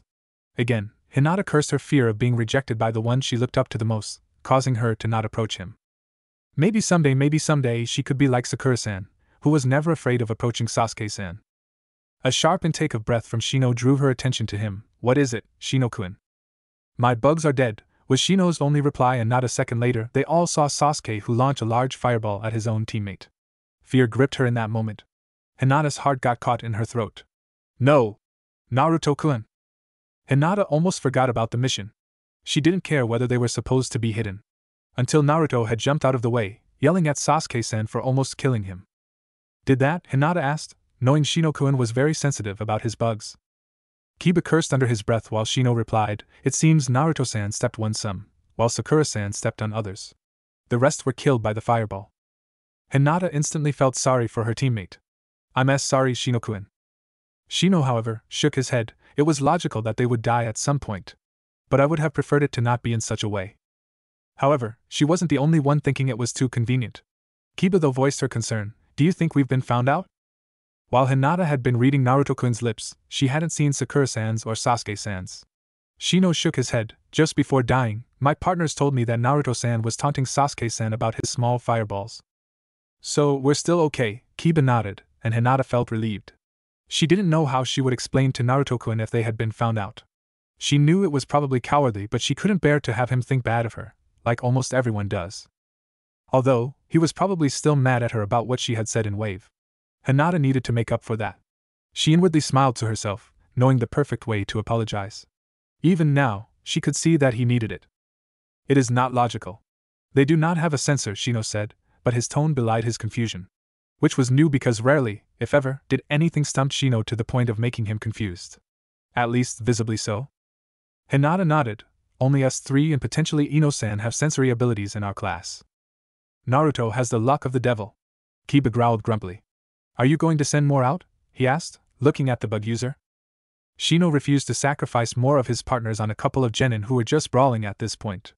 There was nothing to learn about their technique, or intel to gather. There was nothing sophisticated about their fight. Even Sasuke-san had devolved into fighting like a barman, which was more than a little disappointing. Kiba, however, was quite glad of the events, and was smiling from ear to ear. I can't wait to tell Kachan that the Uchiha Pricks Taijutsu has nothing on us. Ayano, Hinata looked from the brawling genin to Shino. I think they know, she said, her heart furiously beating, not wanting it to be true. No way, Kiba protested. He hadn't smelled anything that would mean they were suspicious. That's not possible. Me and Akamaru would have known. But she knew it was. It was too coincidental to not be true. Or can it? Curse her stupid, weak Byakugan. If only she had been good enough to continue training with her father like Hanabi-chan now, they wouldn't be in this mess. How so? Asked Shino, now even more alarmed that not only Hinata and Kiba, but his bugs could have been fooled as well. The idea did not sit well with him. He knew Naruto-san was an orphan, but did the Uchiha clan have some technique to fool the Aburame's bugs? From what he knew of the famed, now nearly extinct clan, it was as possible as it was disturbing. I don't know, came the Hyuga's reply and left teammate uncertain of the success of their first espionage mission. What would they tell Kurenai-sensei now? Just another one in my list of failures, Hinata thought morosely. But at least her father will not know about it. Chapter 10.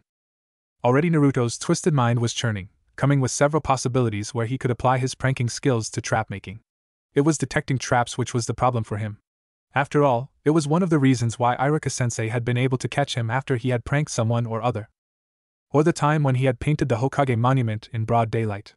Now that had been a good prank. Naruto snickered to himself, looking to all the world, a lunatic. It had taken him a half a day to plan and do it, but he had successfully pulled it off. Well, that is until Iruka-sensei made him clean it all up. But first things first. He needed to make a list of skills common to his pranks and to trap making and trap detection. Before he could list them in his head, Kakashi had shown up some feet away and lazily walked towards them, his book held in front of his face. Yo, the Jounin gave a lazy wave to his three genin. Sakura immediately yelled, Kakashi-sensei, you're late, clutching her fist in front of her face. Only then did she realize that Naruto hadn't yelled alongside her. She wasn't the only one surprised by this. Kakashi watched as the orange-wearing genin put the book in his kunai pouch, much like he does his. He was a little intrigued at what blonde could have been possibly reading. It seemed like he was really interested in it. But Iruka had informed the Jounins when the team were being assigned, how Naruto notoriously hated reading. Was that the result of their talk yesterday? If so, finally Kakashi was doing something right with him.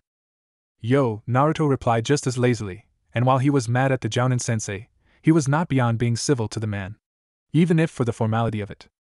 So, what are we going to do today, Kakashi-sensei? Sakura asked after a moment's silence, and looking towards the baka. But given that Naruto wasn't inclined to do so, she had to take over. More so, she was tired of waiting for their sensei and doing nothing. She reminded herself to talk to Kakashi-sensei about Naruto being late as well. He really wasn't setting a good example. One of them being perpetually late was enough. Their team didn't need two of them. Kakashi knew something was going on. He had felt it the moment he had walked in on the training ground. There was a lingering tension there, and he immediately thought that his genin had had some sort of an argument. Probably because of Naruto. It couldn't have been a fight, otherwise both Sasuke and Naruto would be bruised, the latter more than the former of course. Although, Naruto did look he had been sweating quite profusely. His jumpsuit and trouser looked slightly darker. For now, he put that observation out of his head, and replied, today, we are going to be doing a team exercise, giving them all his eye smile. Naruto resisted the urge to groan. Of course they were. What else could he expect? Which one? He asked dumbfoundedly. Surprisingly, it was the team who spoke up. We must have done them all by now. The look on his face showed all, Naruto thought amusedly. Normally, his face had the same broody look, but this time the twitching eye and half-clenched jaw showed Naruto how annoyed the team was. Not this one, my young genin, Kakashi replied cheerfully, putting his book away. Naruto didn't like sound of that cheer. It was much too cheery. And it hinted towards something that he was certain he wasn't going to like. This time he did groan as he saw what Kakashi had unsealed from a scroll. He had a really bad feeling about this. He could see that Sasuke felt the same. The twitching in his eye had increased, albeit slightly, as he looked at the crates of 3 dozen eggs, some white and some brown. Huh! Sakura was stumped for once, looking from her sensei to her teammates who had clearly figured it out. The baka figuring anything out before her was a real low point, and served to make her even more annoyed at both her sensei and the dobe. Could this day get any weirder? You have got to be kidding me. Naruto glared at the Cyclops. You can't be serious? Kakashi looked a little impressed at the fact that Naruto had realized what they were going to be doing. Naruto would have been a little offended if he wasn't so annoyed. What is it, baka? Sakura looked from him to Kakashi-sensei. What are we going to do with them? Naruto bit his teeth, intently watching the team's face. We're going to pass eggs to each other. Kakashi was the one to finish the sentence, blindfolded. If he wasn't so pissed at the immense waste of time, he would have burst out laughing at the highly offended look on the team's face as Sakura sputtered uselessly. As usual, Kakashi had ignored their protests, and soon all 3 genin were standing facing each other in a circle, not too big and not too small. Now your job is to figure out where the other person is and throw these eggs to them to catch. By the sound of their voice alone, Kakashi instructed them. Naruto knew he was going to have so much fun in this exercise as soon as Kakashi had said the word, blindfolded. Naruto, you will start. Kakashi handed over an egg to the blindfolded boy. Glady, was the reply he got, much to his Sasuke's displeasure. Naruto seemed too cheerful. Team, where are you? Naruto asked, although he knew exactly where he was. I'm here, Dobe. Sasuke's voice came exactly from where Naruto expected it to. Here, catch. And then it became clear to them why Naruto sounded so happy. The sound of cracking egg and a loud yell emanated from Sasuke. Arg! Disgusting. Dobe! Why did you throw it so hard? Naruto tried his best not to snicker. How the hell am I supposed to know you were standing so close? And just when Sasuke was about to chuck his egg at him, Kakashi's voice came through. Now, Sasuke. You need to throw it to Sakura. Sasuke turned his head to where though he remembered Sakura standing. I'll get you next time, Dobe. Where are you, Sakura? I'm here, Sasuke-kun, Sakura called out, and Naruto pictured the girl was actually waving her hand and snickered. What's so funny, baka? She must have turned her head to where Naruto's voice had come from because in the next second Sasuke had asked her to catch, followed by the sound of another cracking egg. Iwoo! It's in my hair! Sakura yelled at the top of her lungs. I hate you, Kakashi-sensei! This time, Naruto did burst out laughing, unable to control holding it in. As he clutched his belly, he missed the 2 eggs both Sakura and Sasuke had chucked to him with a yell of catch. Hey, wait, Naruto tried to plead but to no avail. On instinct, he had turned right, missing the egg from Sakura, but Sasuke's egg smashed right into his face. Ugh! Team, I'm going to get you back. Naruto picked up another egg. Sasuke replied, and Naruto pictured his smug smirk plastered on the bastard's face. Kakashi intervened before the exercise could dissolve into egg throwing rather than catching. The goal of this exercise is not to smash your teammate with eggs but to pass them the eggs. By the end of it, however, all 3 genin were dripping with egg whites and yolk, and smelling of rotten sulfur. It seems that Kakashi had purposefully chosen eggs which had gone off. As Naruto took off his own blindfold, he was treated to the sight of Sasuke's hair dripping with yellow yolk and quickly dissolved into belly-aching laughter again. Team, your duck butt hair's spilled its breakfast, Naruto taunted. Watch it, Dobe. Sasuke growled at the same time as Sakura's shrill voice screeched. Don't call Sasuke-kun that. But one thing common between all 3 genin was that they were glaring at their sensei, imagining similar revenge. Kakashi thought it best not to test them anymore lest they start thinking he was a good target, and gave them all an eye smile. Well now. Hopefully you've all learned an important lesson in teamwork. It doesn't matter how good you individually are if you don't know what your teammate's situation, strengths, and weaknesses are. You have to plan your attacks, formation, and tactics based on that. Now get cleaned. Kakashi motioned to the stream nearby. Although his attention was not on the eggs sticking to his genin, but the eggs at the feet of each of them. He had purposefully brought white and brown eggs to differentiate between what was caught and what was thrown. Although this wasn't meant to be a contest, and he wouldn't bring it to their attention to ruin any lesson they may have learned, but clearly Naruto had caught the most eggs. A quick count told him that the brown eggs at Naruto's feet were 7 while Sasuke had 4 and Sakura had 2. Was this just a coincidence? He had a feeling it wasn't, but there was no way Naruto could have seen the eggs. The blindfolds were all black. Naruto shrugged, mentally congratulating himself for leaving his weights back at his apartment. As he stripped to his boxers, he was shaken out of his mental congratulating for his performance and catching the eggs by Sakura's exclamation. Wait, how is it that you've got a 4-pack but Sasuke-kun doesn't? Sakura glared at him. What? Naruto looked up at Sakura, who was looking at his abdomen. A blush covered his cheeks. It wasn't a bloody 4-pack, it was his ribs. He quickly diverted her attention by the first thing that came to his mind.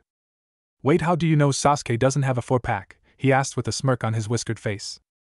Sasuke's head snapped up and turned from a blank look to Naruto to a horrified one to Sakura, realizing what it implied. Sakura squealed and quickly buried her face in her hands. Naruto roared in laughter yet again. Team! She's been stalking you. Sasuke's face turned from a clearly horrified one to a more scared one. What? I'm sorry, I didn't mean to, Ino said. Sakura stuttered and quickly dove into the stream to hide her embarrassment. What else she must have seen? Naruto continued hollering, laughing his ass off. This was hands down the best team training they had had. Sasuke grew as red as a tomato and whirled towards him. Dope. This isn't funny. That only made Naruto laugh out louder, and as soon as it looked like the team was going to lunge towards him, Naruto took off running and jumped into the stream. But no one was more amused than the lazy sensei who lounged on a nearby branch, his precious book held in his hands. Well, this clearly went according to plan somewhat.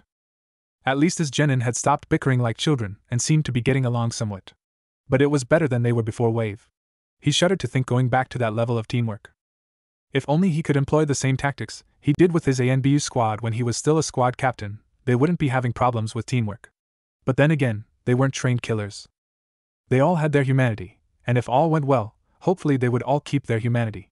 That was a luxury he and many of his colleagues didn't have in their time. However, the marks on Naruto's chest, arms and legs were concerning. They were barely there, and he doubted any of the genin had noticed them, since they seemed to be alleviating. But Kakashi's discerning eye hadn't missed them. Most interesting. Now what could he be doing with weights? A quick glance towards Naruto's jacket showed him that he hadn't brought them with him. More importantly, where in the world did he get them? Things were changing in his team and he didn't like where they were going. Naruto was hiding something and he never used to hide anything. Hell, he would brag it to the world if he thought it would get him attention and praise. Looking at his watch, only an hour had passed in their 3-hour training session. But he was fairly certain that soon after they've had a cleansing swim, Naruto would ask him for training yet again. Kakashi mentally shook his head. The boy will never learn. It was one thing to never go back on their word, and it was another to be stupidly stubborn. Naruto was now being the second. After all, even Obito trained by himself all the time and didn't depend on Minato-sensei for training outside of their allotted time. The boy didn't understand that he had an obligation to his late friend's last clan member. To see him survive, grow strong and thrive. He could do no less. Obito would want him to. Rin would want him to. Sighing, he looked over to where the memorial stone was. Maybe he should go and visit them again. Later, maybe. For now, he turned his focus towards the genin who were getting out of the stream, and shivering. Some exercise would do them good. Yes. Perhaps he could divide the rest of the 2 hours with Naruto and Sakura training alone, and then sparring together. Yes, that could work. And then he had to go and meet the Hokage. There was troubling news from the border that an ANBU had delivered to Kakashi earlier, on the Hokage's orders. He was sure it was about that. And soon, the genin had dried themselves off and dressed in the spare clothes they had been asked to bring along. Well, Sasuke and Sakura were. Naruto hadn't brought any and so he was still in his boxers. Naruto tried not to shiver in the cool breeze. It was the middle of Kugatsu and the winter was already well on its way. Which was probably why the stream water was so cold. The leaves bristled as the wind picked up speed. The darkening clouds heralded oncoming rain. And Naruto cursed himself for forgetting an extra jumpsuit. But Kakashi was already addressing them. Okay. Sakura, you will focus on your stamina for now while Naruto practices his basics. Sasuke, you need more training with chakra control. Naruto nodded, having already accepted that this insufferable jounin would never train him until these bloody basics were mastered. But at least he now admitted that Sasuke's chakra control needed work as well. Normally, the Uchiha was the paragon of a shinobi in his sensei's eyes. And so, he ignored Sakura as she ran laps around the training ground or Sasuke as Kakashi taught him how to stand on water. Naruto wasn't so overconfident as to think that Kakashi was completely wrong. No. It was painful to admit, but Naruto had barely passed the genin exam shuriken and kunai throwing test. He had managed 6 while 5 was minimum and those who scored below it failed. It was another one of those things where he hadn't been sabotaged but he hadn't paid any attention to, for he had wanted to learn flashier ninjutsu techniques. In the end, all he had done was sabotage his own training. And so, Naruto created more than a few shadow clones, and had them set up targets, falling logs and themselves as enemies for him to practice his kunai and shuriken throwing for the first hour. There must be some technique to it, surely. How did the team manage a near-perfect score of 9 in the exam? There was no sense in wasting time doing the same thing over and over again. So, he decided to test out the limits of his clones whilst he practiced his throwing. Naruto had never given it much thought. But the shadow clone's jutsu was confusing to say the least. Yes, he had already realized that he got the memories of the clones destroyed. What else was there? The explanation in the scroll of sealing was a little vague. He was well aware that it was probably created by Tobirama, as it was him who he had written about it. While it did transfer memories, and was created as a surveillance tool, it did not take into account Naruto's large reserves. Naruto created one clone and that had that clone create one more and so on and so forth. The 8th clone however said that it didn't have enough chakra to form another. So if the first clone had half of his chakra, it meant that either the second clone had either a quarter of the total, or a third. Depending on if the chakra was distributed from the body that made it, or the original. But if it was the latter, then that means there was still a link to it from the third clone to his original body. Which was concerning to say the least. It meant that there would be a near constant chakra drain from each successive clone. As long as they stay alive. The clones having been formed by a clone didn't last as long in a spar, as opposed to the ones he formed himself. That could only mean that their chakra was fixed and cannot be replenished. Yet, why did he feel a constant drain then? That made no sense whatsoever. But it was no time for such philosophy. He already realized that even though they do retain muscle memory such as for throwing kunai and shuriken, they are of no use towards physical exercise. Since they were chakra constructs, they had no effect on his physical body. So, he had to do the physical exercises himself. In a way, it was better for him. He wouldn't become used to cheating as Guy called it. So, while Sakura worked on her endurance and Sasuke sparred with Kakashi, Naruto created several clones to just sit and watch the duo. One even made some notes, but they were quickly burnt by a fireball courtesy of the irritated Uchiha. It wasn't until the second hour when Kakashi halted their training and called them together. Okay, now Team 7. I hope you have learned some valuable lessons from the mission in Wave and today and will put them into practice in the future. For now, you have another mission while I go and meet with the Hokage. Naruto narrowed his eyes at the lazy Jounin. Was he late to meeting with Hokage as well? Can this man be any more relaxed in life? What is it, grocery shopping? River cleaning? Sakura asked. Weed pulling? Sasuke added. Babysitting? Naruto said again, thinking about the many pointless D-rank missions they had done. None of that, Kakashi replied with his classic eye smile. It's Naruto didn't know what happened, but there was a clear burst on chakra from Kakashi, which quickly dissipated, but not before being shaped. Into what, he could neither see nor tell. Counterintelligence. Ja-any. What the, Naruto grumbled as the infernal sensei vanished in a puff of smoke. Counterintelligence? Why in the world would they need something like this? Kakashi-sensei was just being a lazy ass like usual. What a pain, Sasuke said, his face going back to his broody self. Although perhaps that might have been because of the hopeful look Sakura shot him, or the gleam in her eyes. Whatever, Naruto shrugged. He couldn't be bothered to waste any more time than he already had. And with that, Naruto walked over to the bridge leaving the two alone. Sasuke shot him a glare which he promptly ignored as he wondered whether to act on his stupid plan. It may work, or it may backfire. Either way, he wasn't dressed so getting his boxers wet again wasn't that much of a risk. Technically, if he could attach his feet to the surface of trees, that also meant that he could do the same with the bridge. And so, Naruto walked over to the surface of the water and tried to stand on it, instantly falling into the stream. Coughing and spitting, he kicked his legs, until his head was above water. Grumbling, Naruto got out of the stream, aware of the smug smirk on the bastard's face and Sakura's shrilling laughter. He shook it off and tried again. And again. And again, until the water stopped feeling cold altogether and felt like it was his normal body temperature. Or more like his body temperature dropped to that of the water. He refused to give up until he got the damn water walking exercise. If Kakashi thought the team could do it, then so could he. Dobe, forget it. You won't get it, Sasuke called out from his place where the bastard was training taijutsu against a log despite Sakura also standing there.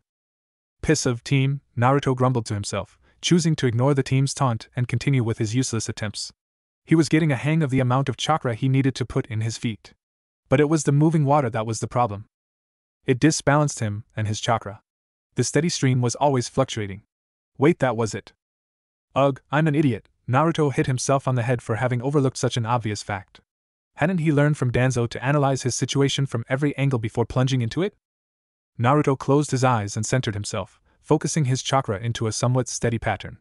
But it was so hard, given that his chakra seemed like a fucking tidal wave most of the time. Trying to calm it down was like trying to calm a blizzard. Virtually impossible.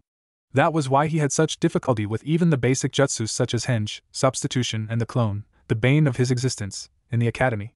His worst jutsu ever. And now, his only ninjutsu. The irony of the situation was not lost to him. Instantly, his eyes snapped open. What the fuck? There were other chakra signatures nearby. He forced himself not to look towards where he felt them, but it was so obvious to him. Why the fuck hadn't he noticed them before? How long had they been there? Damn. Kakashi!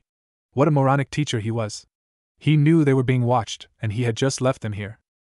Okay, first things first. Naruto had to figure out who they were. He hadn't concentrated enough when he had first detected them, but maybe he could do it without them knowing. Okay, but how to go about doing it?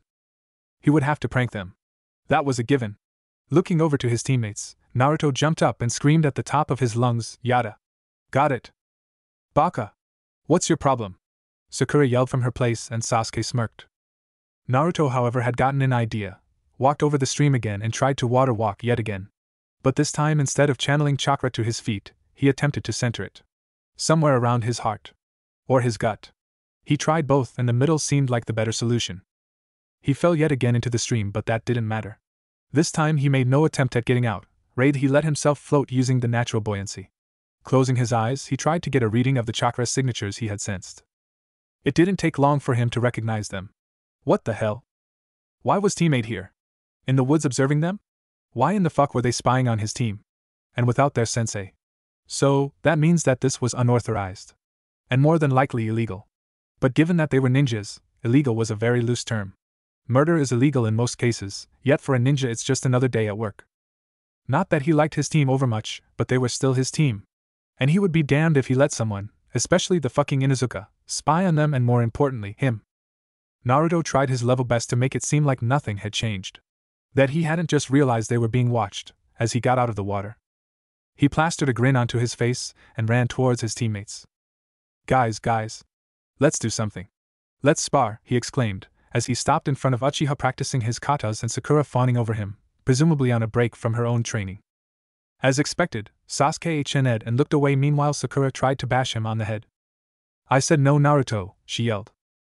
Ow, Sakura-chan. Naruto rubbed another bump on his head. He was getting really tired of her attitude, but for the sake of fooling teammate he had to make it look like nothing had changed. Come on. This is so boring. He tried to make the team look at him, trying to plead without his eyes giving away everything, but he didn't know how to.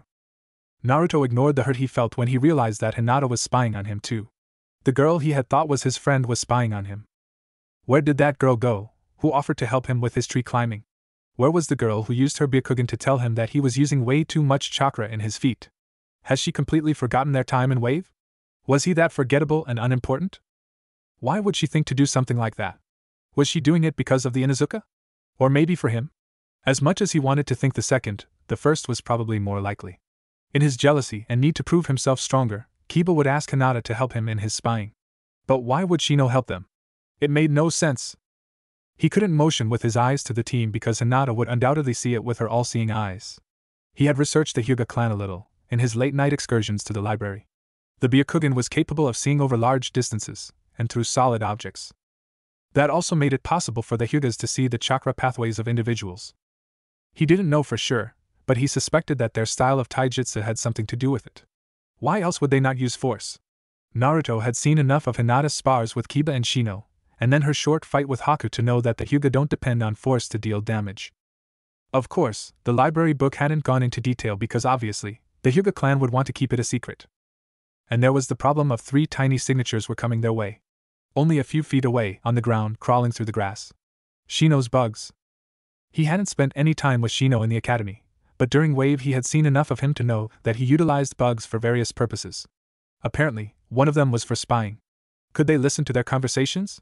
If they did, and related back to Shino, did that mean that Shino understood bug language? But this was not the time for such philosophical questions. He could ponder that later. Right now, His problem was how in the world would he get the bugs to go away? He could hardly shoo away something he shouldn't be able to see or sense? Naruto cursed mentally. The only way was to kill them. He hoped Shino wouldn't mind, but the boy had just set his bugs to spy on them, so they were fair game. Hey team. Are you so eager to spend time with your stalker who probably watches you strip that you would want to forego training? Naruto decided that taunting was the best option if the team wouldn't listen to reason. Immediately, a yell of Naruto came, followed a fist flying towards his face by a red-faced Sakura. Che, Sasuke sneered at him. You're delusional if you think sparring with you can be called training in any way. Naruto immediately dodged Sakura's fist and kept up his taunting, backing away all the while. Really, Uchiha? You will let her fight your battles? Pathetic. Dobe.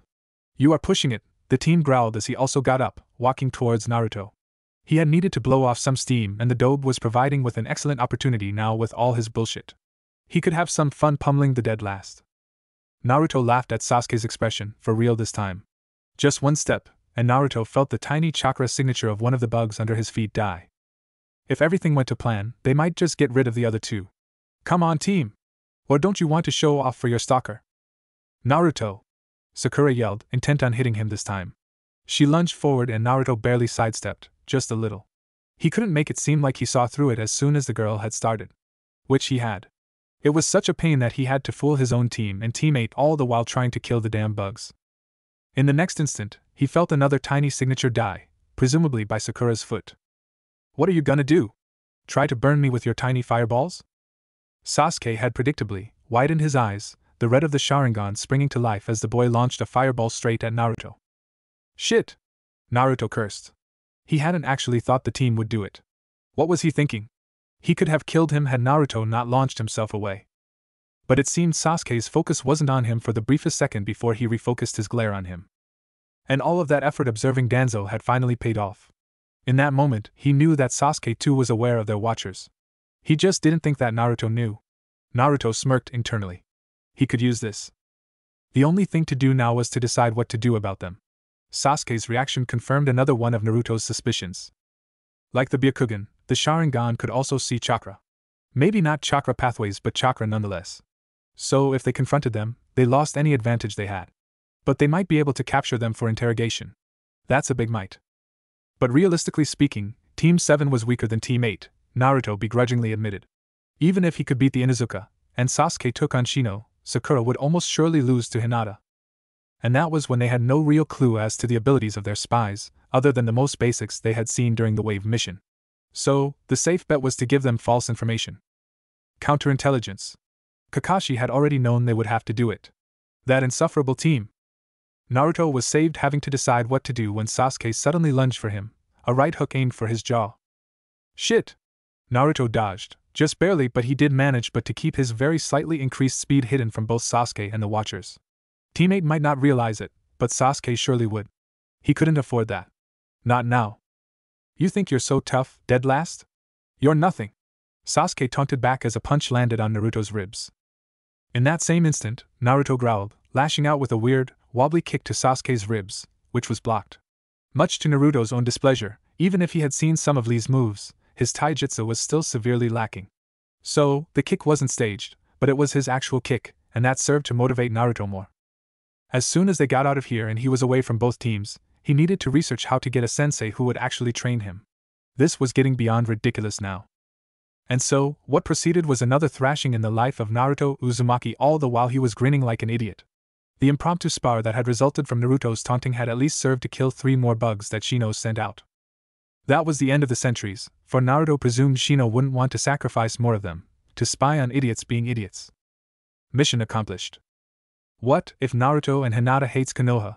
And thanks for watching my video till the end. If you enjoyed this content, then do consider subscribing to my channel, and leave a like if you guys need the next part, comment down, and thanks for watching the video, and see you guys in the next video.